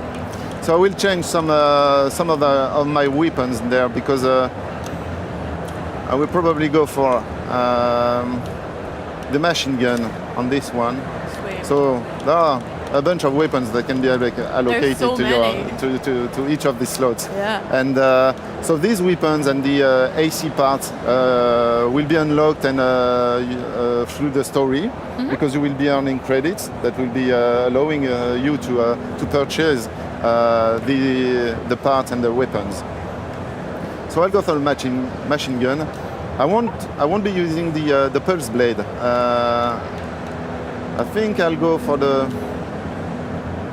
plasma rifle. Plasma rifle looks good. Yeah. I like the look of that. Nice. And we can see like a little hint or a demonstration of what it does. Exactly. Before we choose it. Yeah. Nice. So I will keep the missile launcher.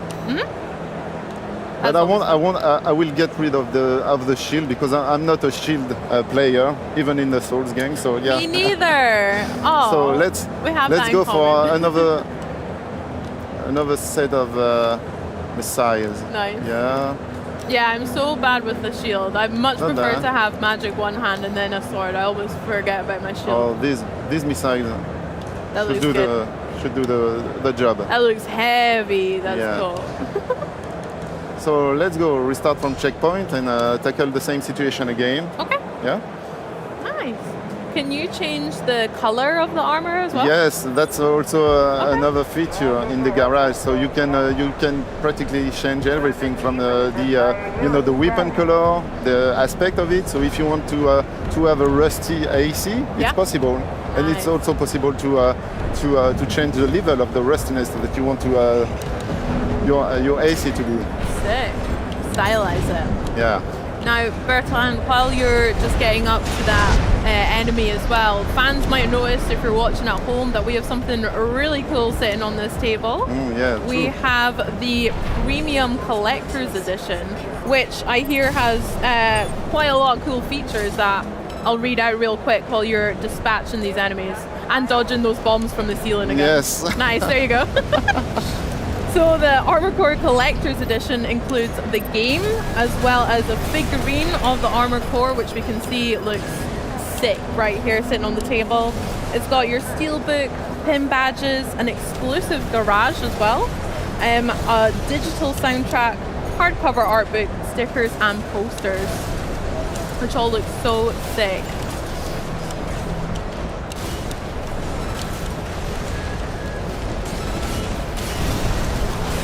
How you doing, Bertrand? I'm doing. How you feeling? You feeling more confident with that? Yes, the loadout is much more efficient now. Oh my gosh! Yes. Very efficient. Smashed it. I was expecting that to take a little bit longer, but that was sick. Well done. Yeah, this giant door should open now. Oh yeah. Yeah. They've surrendered. You dispatched all of their gang. Well done. So as you can see, there's a marker on the left. Mm-hmm. And that's the possibility to call for supply Sherpa, which will allow you to regain all your ammunitions. So whenever you have this supply Sherpa in the game, that means that right after is something that could be possibly a boss fight. Okay.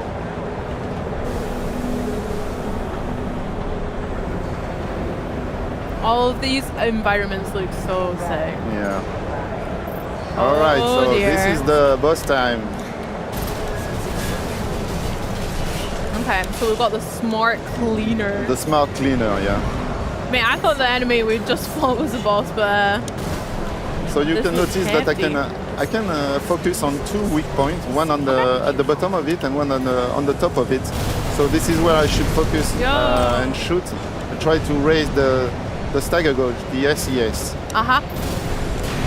and try to also keep a distance, because with these giant swaps from these arms, you can deal a massive amount of damage. Nice.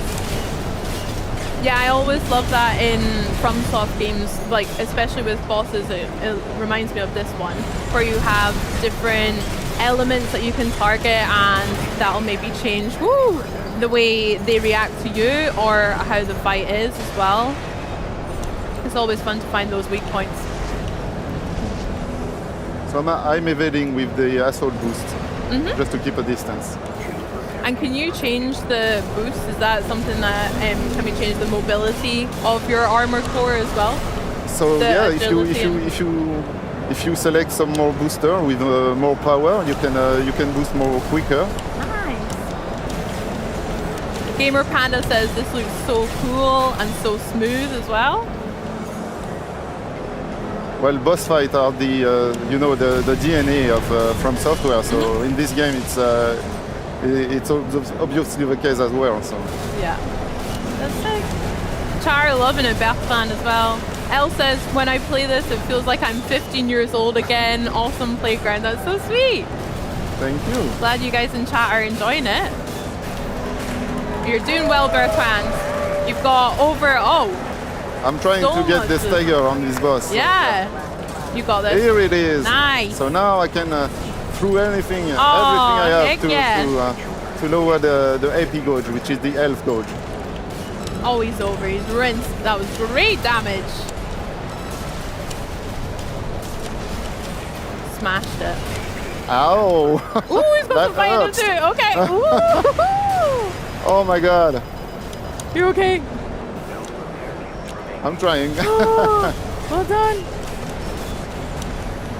So you can repair throughout the fight as well, I noticed. That's cool. Oh no! I'm There's loads of strikes in the violence! You're okay, I believe. Yeah, I'm okay with 61 points remaining. Let's try. I'm sure you've done it on less. Let's go.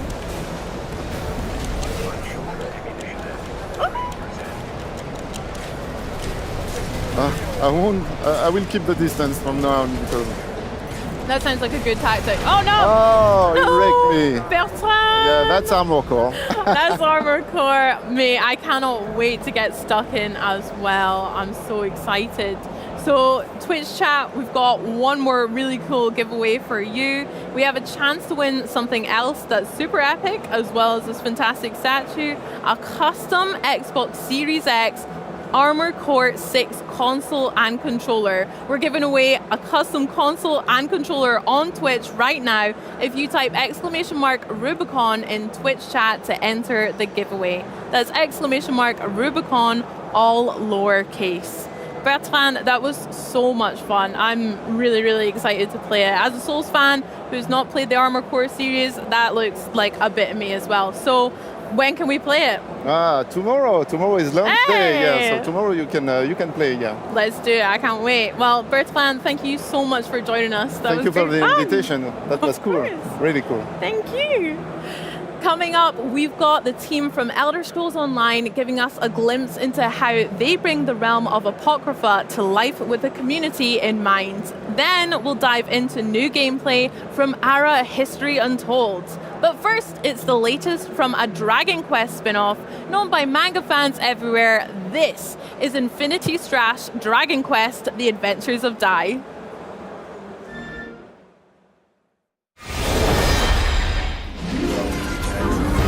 The legendary Dragon Quest manga and anime is coming to Xbox Series S and X and Windows as a new, exhilarating action RPG in Infinity Strash Dragon Quest: The Adventure of Dai.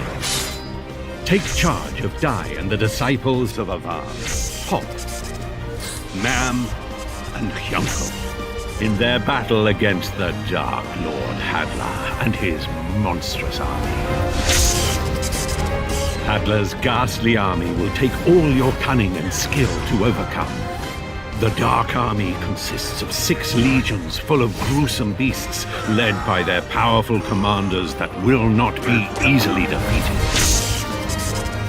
React in the moment with real-time combat where you can switch between characters as the battle intensifies. Each character has their own set of unique skills to help collectively defeat your enemies. Knives and swords, devastating magic, the power to heal, and dark aura skills. Everything you need to crush your adversary. The game delivers the full Sovereign Rock Castle arc narrative from the anime. What? Covering up to episode 41, where you'll experience all the excitement of the story recreated with dynamic and explosive playable battles. Collect and equip accessories known as bond memories to boost your chances of defeating the Dark Army. These are awesome because not only do they level up the stats of the character they are equipped to, they also unlock scenes from the original manga. If you are having a hard time progressing through the story or just want to become even stronger, you can take on the Temple of Recollection. Here, you can earn rewards to level up the spells and skills of your party members, as well as strengthen bond memories. The temple is a repeatable dungeon that changes every time you play through it. The further you progress, the harder it gets. You'll have to decide whether to exit the temple with your earnings and your life, or risk it all for the promise of something even greater. You will need all the power and strength to delve deeper into the tougher end of the story, so use your earnings from the Temple of Recollection to level up and customize your team.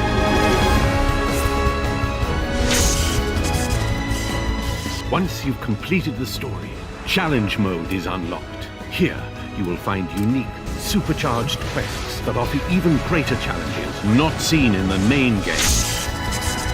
You can collect all of Dai's memories in the game's scrapbook, unlocking different pieces while playing through the story. And to complete the book, you will also need to clear the full Temple of Recollection.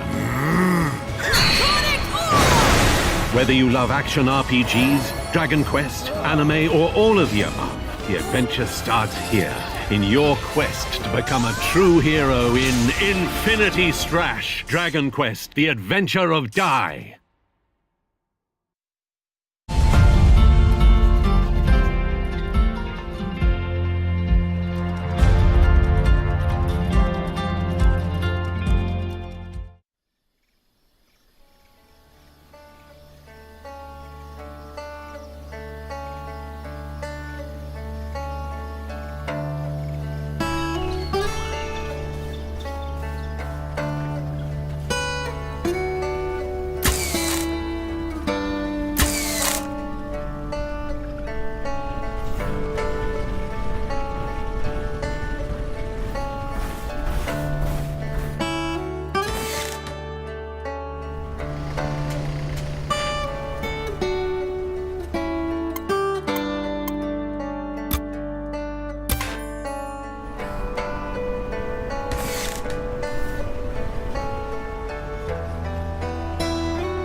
more than 22 million players across the globe, our next game can truly be called a phenomenon. Joining me to give a glimpse into the Elder Scrolls Online Gamescom experience, please welcome Matt Firor. How are you doing, my dear? Thank you, I'm doing great. Yeah, good. It's been a busy couple of days for you, but we're going to have a fantastic chat about what is quite honestly one of my favourite games ever. So, folks who have played the newest ESO expansion, Necron, will no doubt recognise from all the footage we've shown of Gamescom so far in the booth, our wonderful Daedric Prince over there, looming over everybody. And I'd love for you to tell everyone at home exactly what fans have been up to on the booth, aside from snuggling up with Hermaeus Mora. Yeah, and as you can see, Hermaeus Mora is the Daedric Prince of knowledge, and he's super creepy. And it's awesome. And that's what makes him awesome. That's what makes him awesome. Yeah. Among many things. But and actually, if you take your selfie, if you take a selfie with him and post it on social media, you get a free copy of the game here. It's not a bad thing to do, is it? Yep. Yeah. And you've got a massive area over there. Me and Phil were talking. We want to go in and steal a table, but there is more than just a cool table in the booth. Yeah. So we had a little community meet and greet earlier, and there's literally a round table there. So we had a round table with the fans. It was great. I love it. it. And you can, of course, get hands-on with the game. And then there's, of course, the giant statue of Hermaeus Mora. So right at the it's end. a great time. Yeah. I think it's a great opportunity as well for folks who, for some reason or other, haven't played it yet, to just come in and check it out. And you really get the whole vibe of the game in there. So brilliant setup, absolutely love it. But back to the game itself, it's now been 2 months, bizarrely somehow, since Necron came out. And I'd love to hear from yourself what the reaction has been like so far. It's been fantastic.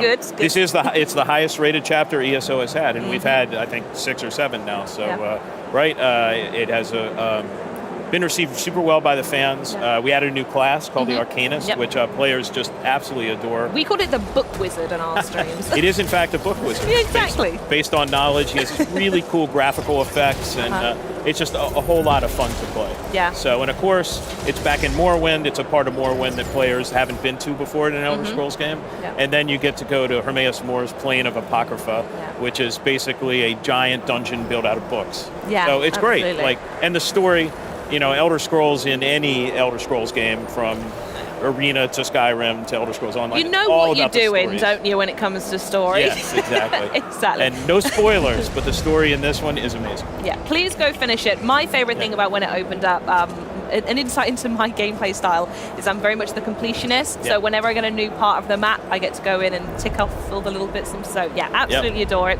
One of my favourite new places to stay in. But onto the community itself and being here at Gamescom, and all the online community at home as well, hugely passionate around the globe. Cheeky question, how is it even remotely possible to keep your finger on the pulse of so many people playing this game? I mean, there are many answers to that, but one of them is that's why we come to shows like Gamescom, right? It's like, as an American developer, right, Europe is hugely important to Elder Scrolls Online, and Germany is the second largest community. The German-speaking community here is the second largest community in the game. So we take our definitely time out of our schedules to go to community events in the United States, and also to come here. Touch base, thank them. I've just met with fans right before I came on stage here, and it's like us as developers, that sit in our dark offices, for most of the year. Plotting away. To come here and just see people and talk to them about what the game means to them is the reason why we do this, right? Because ESO would not exist without the players. We were speaking about this before. Games don't make it to 10 years with the numbers that you've got without an incredibly passionate and excitable fan base. And it's true. And games of this type, like the communities that are welcoming are the games that last for a long time. And we have a fantastic community. New players are always welcome, and it's like home. And it leads me on superbly to my next point, which I was going to say myself. There's something about the ESO community that is, the word you use, so welcoming. Yeah. And I hear that you have some favourite stories of the fans, or that the fans have shared with you, that you want to share, and I am all ears. Indeed I do. So actually last month, we had the ESO Tavern here in Germany, and we do that as a community event we have every year. For anyone in chat who might not know what that is, can you break it down a little bit for me? What is the Tavern? So the Tavern is where European community can come to Germany once a year and go and meet ESO developers, meet each other. There's usually music and, of course, food and drink and fun and a little cosplaying. I mean, you say that just as people walk on. Oh my goodness me, that looks like was that sleeping bags? No, I think more cushions. Oh, I was going to say. But usually it's a whole day, and it's a whole day stuff, and it's really just people can meet other people that where ESO means so much to everyone. So, and in fact, in that tavern this year, we had a special promotion where if you told your story about your favorite ESO story, we picked 3 winners of that to get a pass to the tavern. And I have the stories with me. Oh, right now. Here are some stories I wrote down earlier. On parchment. Go on, let's hear a couple of them. I can't wait. All right, and to be clear, these are stories that our own fans wrote. These are the ones that got them in the door. Yes, that got them in the door, but these are real words from users telling us what ESO means to them, right? And they're all a little different, but it shows the breadth of it. So the first one is from Geraldine and Tobias, and of course they probably wrote it in German. In order to preserve international peace and tranquility, I'm going to read it in English. So Geraldine and Tobias, ESO is something very special for both me and my partner, as it was our first game together at the start of our relationship, and we are still playing today.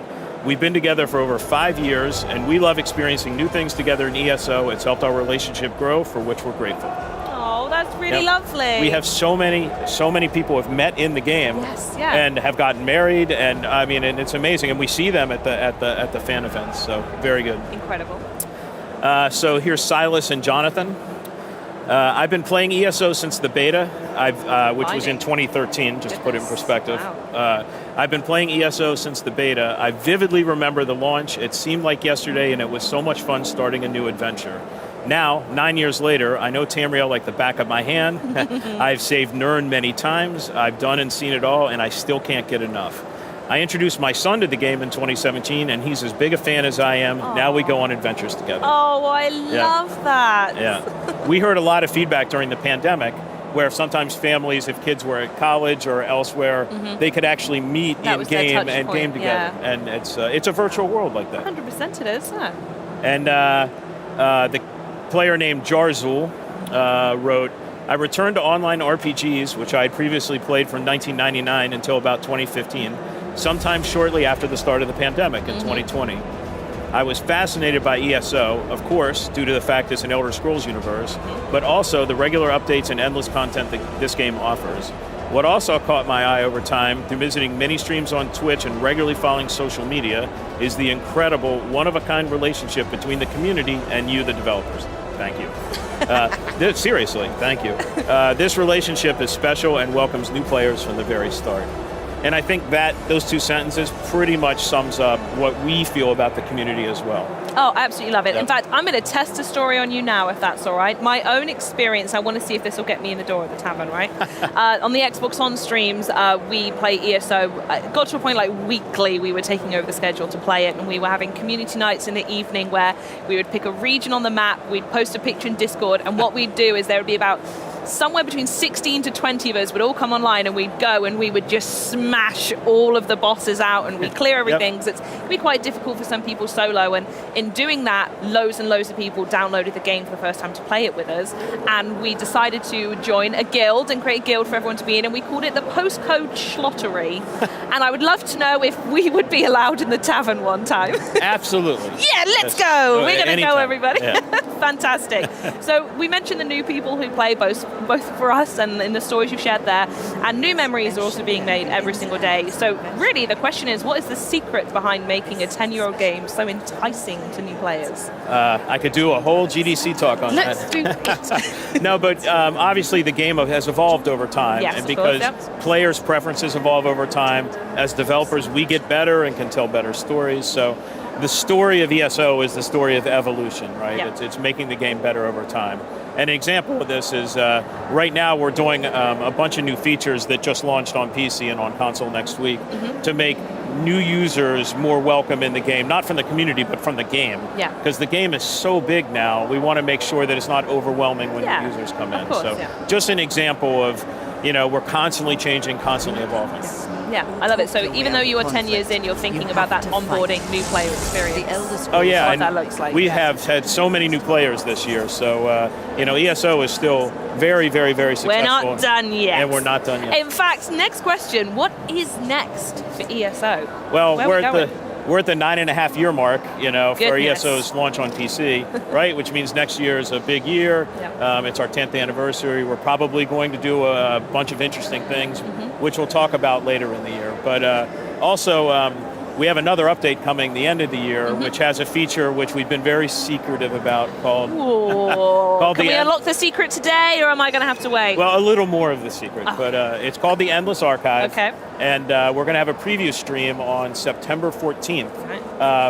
For the Endless Archive. It'll be on the Bethesda Twitch channel. So we'll, of course, announce this before, so you don't have to quickly write everything down right now. But we'll go into detail on that whole update, including what the Endless Archive actually is. And of course, besides that, ESO will always get new content added. We'll always do quality of life fixes. We're already working on next year's chapter. So the train keeps rolling. I mean, it's a great game, and as long as people, like the great communities here, keep playing it, it's going to keep going. I'm certain it will, and I'll be right there with them. Matt, thank you so much for joining me. Do let me know if you ever need a warden in any of your daily dungeon runs, and I'll be right there to help you out. Keep it in mind. Yeah, thank you very much. Right, we'll be back with a first look at extended gameplay for the PC Grand Strategy title, Ara History Untold, coming to PC Game Pass Day 1 in 2024. And speaking of Game Pass, we're giving away 3 months of PC Game Pass very, very soon. So keep an eye on Twitch chats. But first, let's fly into the future of Pigeon Simulator, Matt. Enjoy this.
Let's go back to the beginning.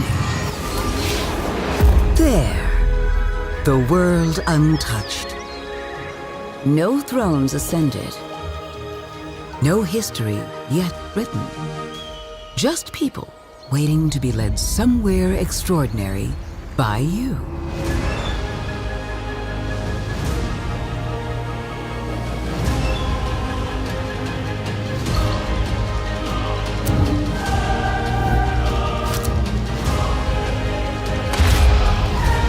Will you be wise? Will you inspire?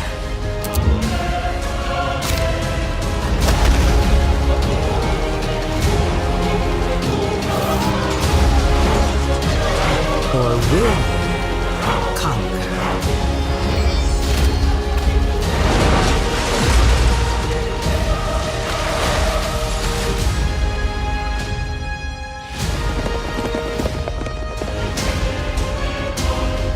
However you choose to change the world, one thing is certain: history will never be the same.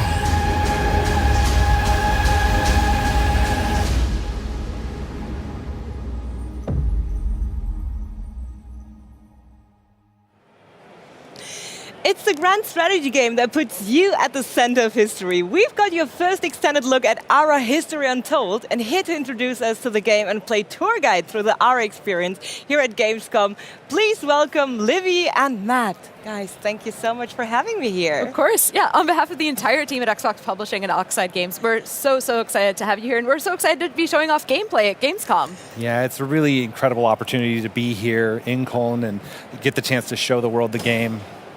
And the booth looks so much fun. But I would say I can't wait to play the game, to have a look into the game.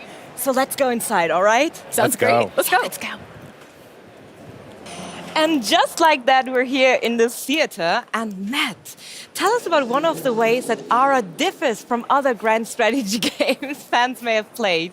Sure, happy to. I'm really excited to get a chance to share Ara with the world today and show our gameplay preview here from Gamescom.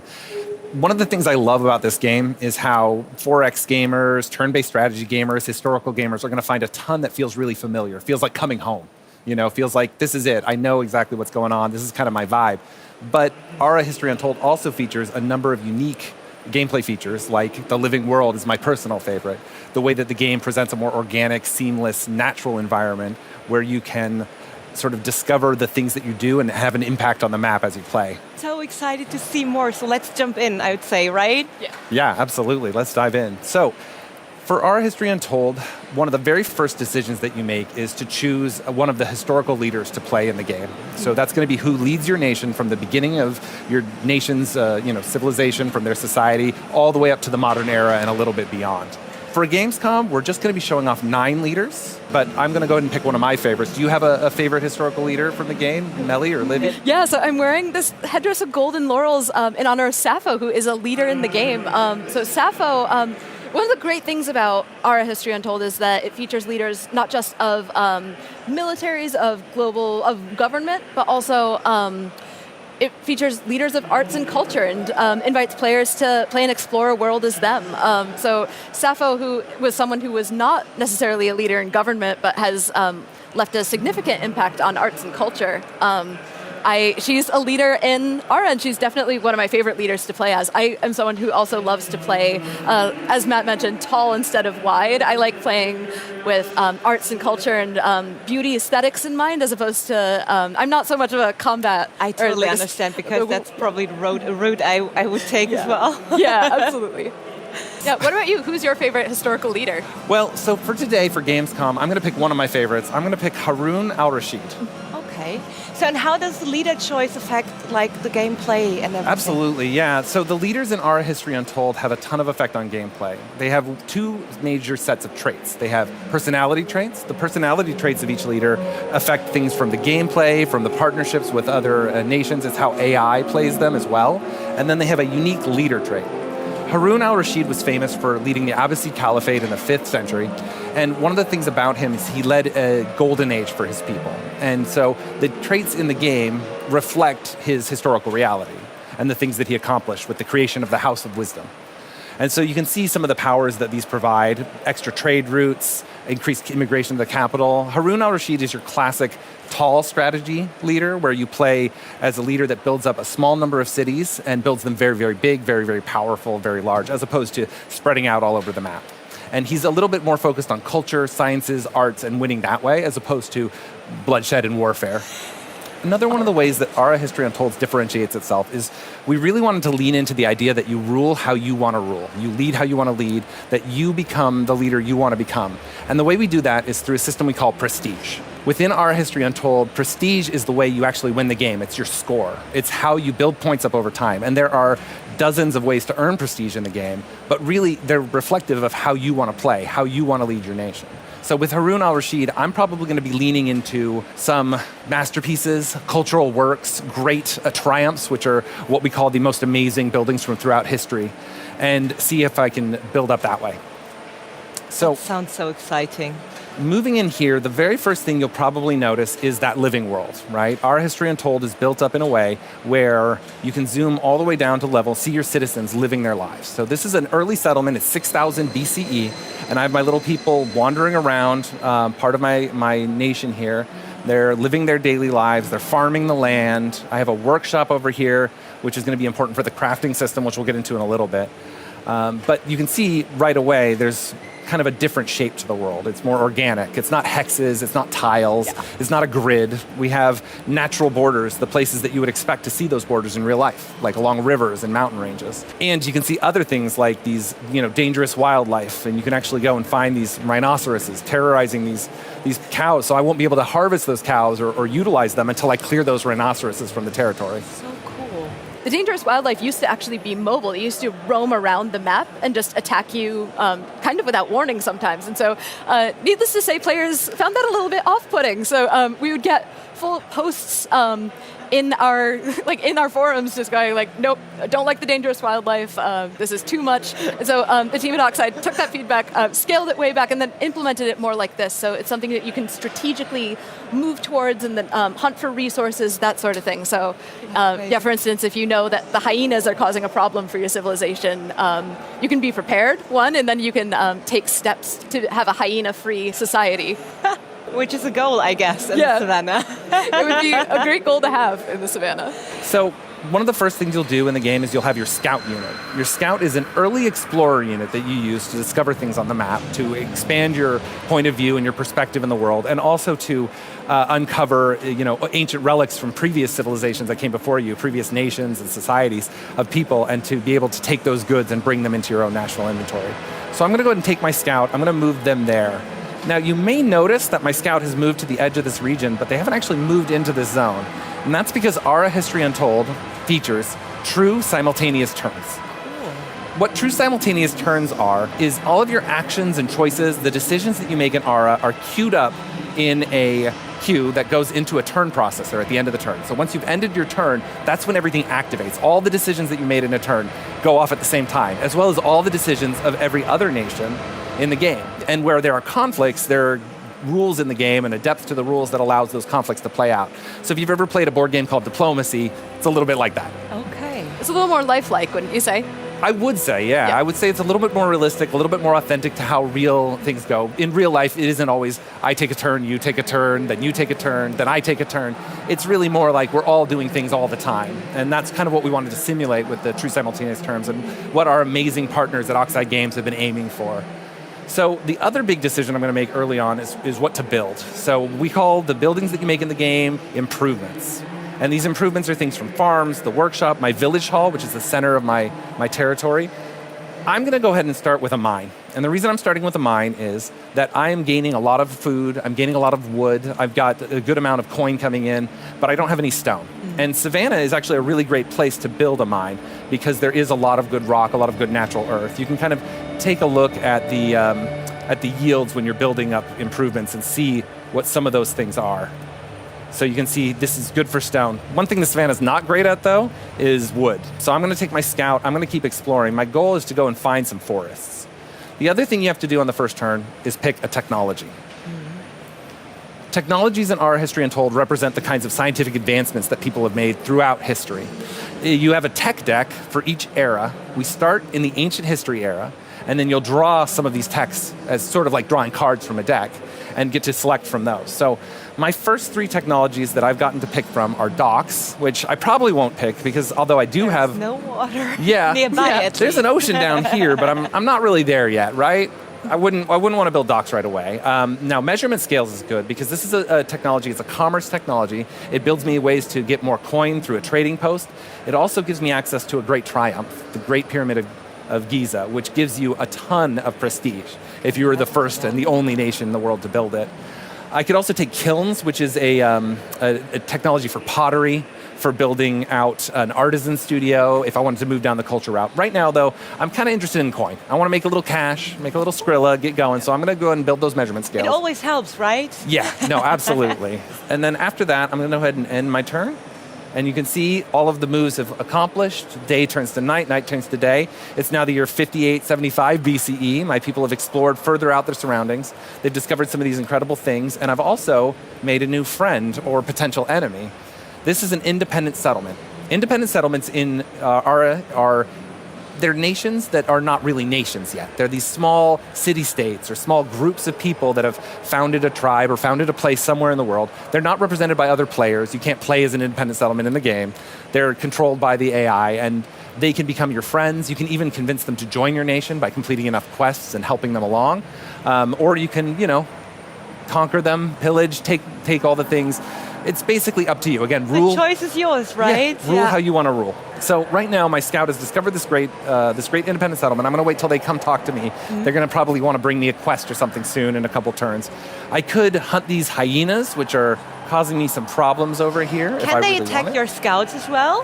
Well, so that's what's fun about the dangerous wildlife. Instead of having kind of roving packs of wildlife that are a danger, instead it's sort of a give and take. You have to make a choice as to whether or not to hunt the wildlife or to leave it alone. But until you hunt it, it's blocking your ability to play in that region. I can't build a farm here or a mine or a logging camp until I remove those hyenas. So it's kind of a give and take, and it's sort of a risk. They also do have the ability to hurt your scout unit if the hunt is more dangerous. So you can see the hyena is not a terribly dangerous hunt, just 2 of those little symbols. Rhinos, Yeah. a lot more dangerous. Different story, yeah. Yeah, totally. So I'm going to keep going northwest, though. Instead of harvesting this equipment or hunting these hyenas, I think what I want to do is I want to keep exploring because I really need some wood. Let's check in on the city. We're still building that mine. We're a few turns out, so we got a little time. And let's end our turn. All right, we're 2 turns away from our mine, and our world has expanded. We've discovered more territory, and if you can see out in the distance here, you can just start to see the edge of what, if I had to guess, was a tropical jungle. And that's going to be really handy for me as a nation that hasn't discovered any wood yet, doesn't have a lot of great lumber logging potential being built on this beautiful savanna-like territory. So instead of continuing to push that way, let's do a hunt so we can check that out. So you can see my people have moved into position to hunt these hyenas. You can see the hyenas scatter as they run away from the hunters. And then we move back to our main city here, and we'll go ahead and end our turn. We're so close to growing to level 2, to building up our city even more. Our hunt was successful, and then in addition to a hunt, we found some fur and some leather. And that's fantastic. We earn those things by completing the hunt successfully, by defeating those animals. And so those go into what's called our national inventory. The national inventory is one of the ways that R really differentiates itself from other games in this genre. It is a way to express a more complicated economic system with more depth and more strategy to it that allows you to make a bunch of decisions about how to utilize the natural resources around you, how to build other things out of them. The game has an in-depth crafting system that allows you to take all of those resources and equipment, put them together in a bunch of interesting ways to create military units, armies, special equipment, as well as a ton of improvements and some of the great triumphs that you need. All right, so I'm going to keep exploring. Is there anything specific you'd like to see me zoom in on over here in the world to just check out before we move on to the next turn? I just love zooming in as close as possible and seeing just all the people. Details. Yeah, Yes. all the little civilians just living their lives. Yeah. It's No, the animals are running away from the cursor. They're terrified. I mean, wouldn't you, right? If there was a giant cursor flying around in real life, I'd get away from it too. There are thousands of little touches like that in the game where the game feels interactive, where that living world is an interactive simulation that feels so fun and feels great to just play. The game's very, very touch friendly. You just want to kind of mess around with stuff and see what they do, click on things, move around, in addition to, strategizing your conquering of the world. Oh, what's happening over there, Matt? Oh, this is exciting. So what we've discovered here is a hidden resource. Oh. Hidden resources in Ara are these places where things might be a little bit below the surface. For example, if you were to look for iron, you probably wouldn't see a big piece of iron sticking out in the land. You would have to survey, you'd have to go a little deeper. One of the things explorers can do is if there's hints of a hidden resource somewhere, they can move to that hidden resource. They can actually survey and explore, and then it'll expose what that hidden resource is. And some of them can be very, very powerful, very useful. And then you can decide if you want to mine that resource. Exactly. Okay, You can choose to build a city there, expand into that region, and give yourself that opportunity to take advantage of that hidden resource. So let's see what we get. Let's take a look here and let's survey this hidden resource and see what's there to find. Now, unfortunately, this region has already been taken over by our friends from the Indian Empire under Ashoka in the city of Delhi, their capital. So whatever we find here is going to be a little bit hard for us to claim, but I'd still rather know what it is than not. So I'm going to go ahead and definitely check that out and see. Will the other leader get a notification about you scouting his hidden resource? Luckily not. Okay. They'll know I'm in their territory, but right now we have open borders. I could negotiate closed borders. They could kick me out of their borders. I could let them through my borders. Right now I'm still trying to be friendly. I've proposed trade routes with everyone. I really want to, make friends with my neighbors. And it looks like this very first bit What do we have here? Oh, it's dye. Oh, nice. Dye is an interesting resource because you can use it to improve the lives of your citizens through a number of things you can build. You can build various types of clothing and things that are sort of luxury items that really help your nation feel like they're doing well, like they're happy, like they're fulfilled. And that happiness really comes into play when you're trying to expand, when you're trying to grow, when things are improving for your nation. looks like we have a quest from our friends in Kuzdar. So they have decided to ask me to start the agricultural revolution. So this is a group of people who are hunter-gatherers right now, and they want me to research basic agriculture and share that technology with them so that they can sort of advance their own society. This will help me sort of get them on my good side. It'll move them up a level of friendliness, and it will give us the opportunity to earn some tools, some pottery, and some prestige. So I'm definitely going to go for this. I want to do that, and frankly, I was probably going to learn basic agriculture anyway, right? Everybody needs to farm, and I've got some great stuff to farm here. So 2 flies with 1 swat. Exactly. or as I like to say, feed 2 birds with 1 scone. Oh, that's a lovely saying. It's a little more friendly, right? It's kind of chill. I like it. All right, so we're continuing to move north. I was right, that is a tropical forest. Looks like we've got some... Oh, a bear. Some bears over here. You can see them kind of looking for honey and probably other things. Maybe some of my citizens, hopefully not. And deep here in this jungle, we probably can't spot them. They're well camouflaged. There's an alligator. So of course. Some more dangerous stuff. But if I want to build a logging camp later, that's going to be a great place to do it. So another thing has happened. My scout's still idle. Let's go ahead and move down here and collect some of these ruins and get some more things. Maybe check out those horses as well. And it looks like our mine has been completed. Let's see my people harvesting stone from the nation, getting ready. And you can see that we're building up our stone now. We're going to be getting a lot more stone this turn. The city, though, is idle. They want us to build more. So let's go ahead and pick another thing to build. I'm going to build a camp. And the reason I want to build a camp is because a camp gives us coin. It gives us access to more money, and that's, again, great for Harun al-Rashid, great for anybody. But it's a great early improvement to build. So you can see the camp will come in there, and you can see the city sort of evolves to move around it. Roads are built and housing. And then we'll go ahead and end turn. All right, here's my scout. They've discovered this new area. Let's go ahead and capture that ruins. All right, there's another cache of supplies out there to go find, which is cool. And then our city has reached a new population milestone. And that is very exciting. What that means is there is now another worker available. So within our History Untold, cities have levels. And these levels are representative of how many people you have in the city, and it builds over time. So we started out as a small settlement, under 100 people. Now we're over 100 people. We're a hamlet, to be or not to be a hamlet. Not that kind of hamlet. But we're a small city, we're a small settlement, and we're starting to grow up now. And because of that, we have access to more workers. Workers represent sort of the national effort that you put forward behind things to try to improve your nation. And so I'm going to go ahead and assign my worker here. My first worker was assigned to the farm. And the reason for that was to generate more food, to help us gain ground and get healthier, and also improve my growth. My second worker, I'm going to put in the village hall. And the reason I want to do that is it's going to speed up how fast my nation can claim regions.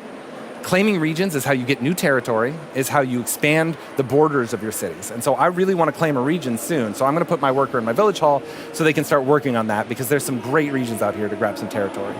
But Livy, looking at the game, there's so much love for detail. Like so much. How many people are actually working on this game? Yeah, so the team at Oxide Games is about 60 people, give or take. But they do also just love putting in all these little details for players to find. Like that's really like one of the things that they're really good at too. So as soon as you get your hands on Ara, whenever that is, keep exploring, keep finding little things. I think the game's going to keep surprising you for many, many years. Like how many Easter eggs have you planted? So many Easter eggs. That's so amazing.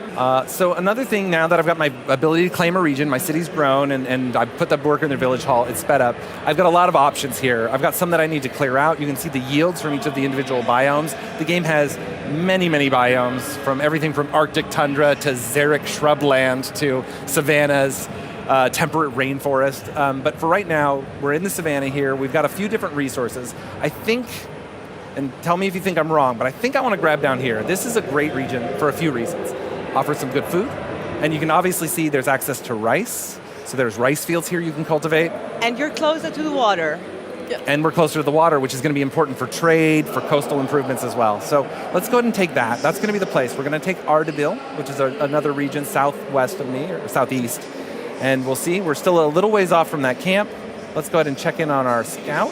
Let's keep moving into that rainforest. I want to see a little bit more over there. And then we earned some new things in our inventory. We have some bronze ingots, some brass ingots, and some tools. None of these are immediately usable by my nation. I can't immediately take advantage of them to like expand my society, to increase my happiness. There are tons and tons of resources in the game, over 100. Things like books that let you expand your education, things like candles that give you the opportunity to spread religion faster and also expand education in these early eras where people didn't have access to light sources. And so if you can give your people candles, they all of a sudden have the ability to read at night. And that expands your education. So these are going to be important for later, but right now I can't really use them yet. They're going to go into my inventory and I'll be able to use them to maybe build those pyramids or something else. And it looks like my research is completed. I've found measurement scales. I can draw some new technologies. Haroon's a little bit of a traditionalist, big into religion. I think I'm going to go for animism, start my path down religious discovery. It also unlocks a new government, theocracy, which will allow me to expand my nation further. All right, and from here, we'll continue to explore. I found a new independent settlement. You can see they're a little bit different. They've built out here in this tropical jungle. They have a kind of a different vibe, different people wandering about, different experiences because of their sort of different life. And then over here in the savannah, we've got our thing going on, which is going pretty well. We've claimed this region now, which means we can build improvements on it. And we were the first to discover that independent settlement, which gained us a little bit of prestige. What was your main inspiration for this game? Our friends and partners at Oxide have between them decades, if not centuries of experience working on some of the biggest turn-based strategy games of all time, and including some of my own personal favorites. And so they wanted to take all of their learnings from years and years of building these kinds of games and build something that, again, feels familiar, but at the same time sort of evolves the genre, modernizes it, brings it forward in a bunch of new ways, with things like the living world, with things like the true simultaneous turns, with the deep crafting system. And so when they talk to me, I learn so much from them all the time, but they're so inspired by what's come before and so inspired by all the things that they've created, but they want to find ways to break ground, to make new experiences for the 4X fans, for the turn-based strategy fans, for the millions of gamers that love these games worldwide. And I like to think of Aura as being almost kind of a love letter to them at the same time as being a grand experiment, something brand new that they haven't seen before. And Livy, you guys are working very closely with your communities, right? Yes, very closely. The wonderful thing about Our History Untold is that we've been able to really work with our communities to help develop the game. We have a wonderful insider program where fans from all over the world have been playing the game even before we've shared gameplay here. We've been inviting fans to play the game and getting their feedback. And so we've made a number of changes to the game based on feedback from real fans, and it's been a really wonderful and delightful experience, and just such a wonderful community to help be a part of. Yeah, it's so amazing to see something grow, like when lots of people are involved, and sometimes maybe surprises even come up, Matt? Absolutely. I mean, honestly, the Insider program has been so fantastic, and it's been such a great thing to be able to help furnish for our friends at Oxide Games, for being able to give them real feedback.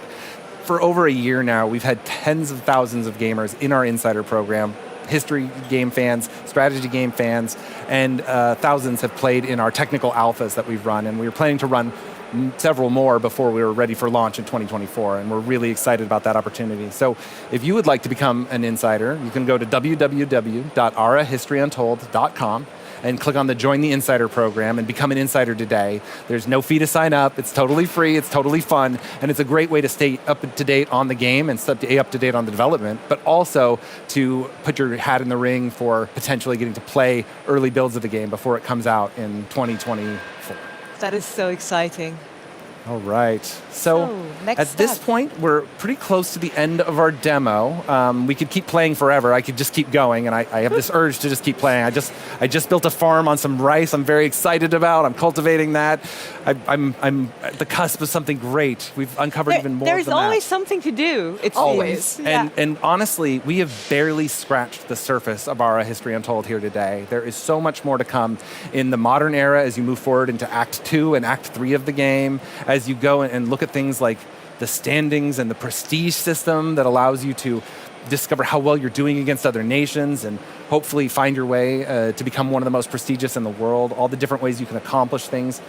It's truly a very large game, a very deep game, and it's been extremely gratifying to have the chance to share it with you today.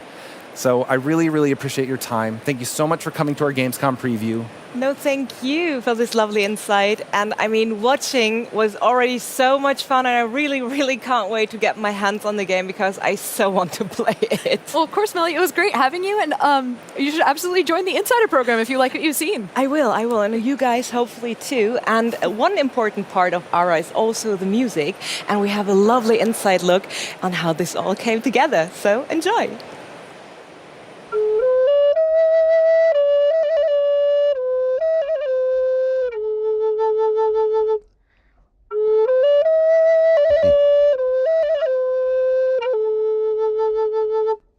I haven't played this in a while.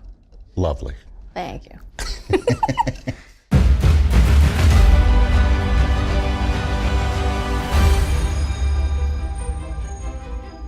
ARA is a grand strategy game where you basically are taking a nation from the very dawn of time, 6000 BC, dawn of humanity, and nurturing these people and building it up through the ages to the future age. You are learning technologies, unlocking new kinds of buildings, taking care of your people's happiness, their wealth, and all these different things until the future age, and then hopefully, winning the game at that point.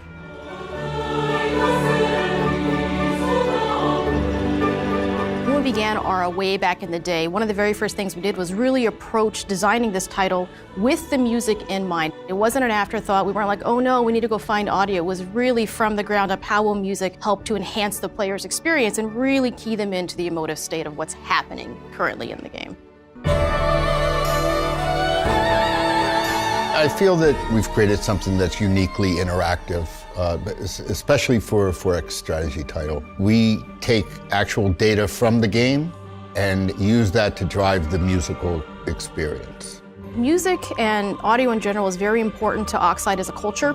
So often you see in these games where people turn the music off because they've heard the same song over and over again and it gets dull and boring, and that's sad because audio has a really unique way to really connect with people emotionally and really get them invested and immersed in an experience that they're in. And when you lose that audio, you're losing so much emotive power for the player. So I really wanted to make sure from the very beginning that music was deeply incorporated into how the game was designed. All the cues were recorded in 5 different layers, and it wasn't as simple as, all right, now we're going to do the strings or now the brass and the winds. Every layer has a mix of all kinds of different instruments because we didn't want it to just feel like unnaturally separated. We wanted each layer to be able to stand on its own. One of the goals with this soundtrack was to try to replace all that sampled music with live instrument playing, and we did that. And I'm really proud of that fact, to be honest with you.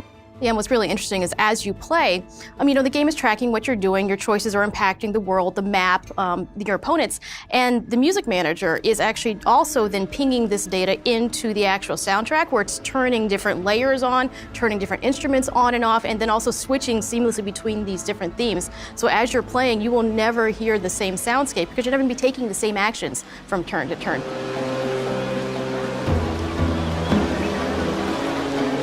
So it is this really, truly dynamic, unique experience that does mirror your gameplay and hopefully the player's actual emotive state in the moment as well. Absolutely. I wanted to try something new in the way of interactive music. We wanted it to be completely data-driven and new every playthrough. We also remember you employed these things which you coined verticals.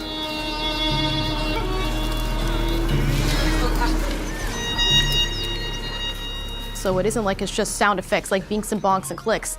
So when you mouse around and do things, you actually have sounds that are musical in nature, like little motifs that will pop up and then interact with the music. Yeah, exactly. That's another interactive feature of the soundtrack. There are a very diverse number of types of instruments from all over the world and from all different time periods, ancient to modern. We looked for instruments from every time period and culture that we could think of. Nothing was off limits. We actively searched to include as much as we possibly could. If for no other reason, for the vast variety of sounds. I think there's something that's unique in the music that is a merging of cultures, and so that was something that was very conscious. We really are trying to push the boundaries on what can be done now in games and really trying to make a new experience. I'm really happy with how it turned out. The other thing that I'm truly proud of, even though I didn't really have much to do with it, is just the look of the game, the living world, and how we were able to integrate audio into that. Is just something really special.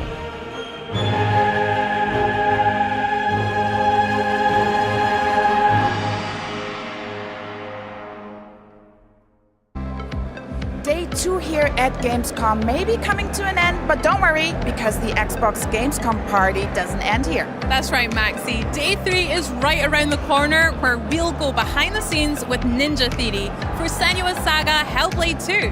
And joining us on stage will be Senua herself, Melina Jurgens. Plus, we're bringing you more gameplay from titles like Payday 3, Party Animals Towerborn, and from 400 feet above Cologne, City Skylines 2. Plus, we'll traverse the Austrian Alps with a look at Dungeons of Hinterberg. Basically, it's going to be a good time and you shouldn't miss it. So join us right back here tomorrow for our coverage of Gamescom 2023. Danke und viel Spaß beim Zocken!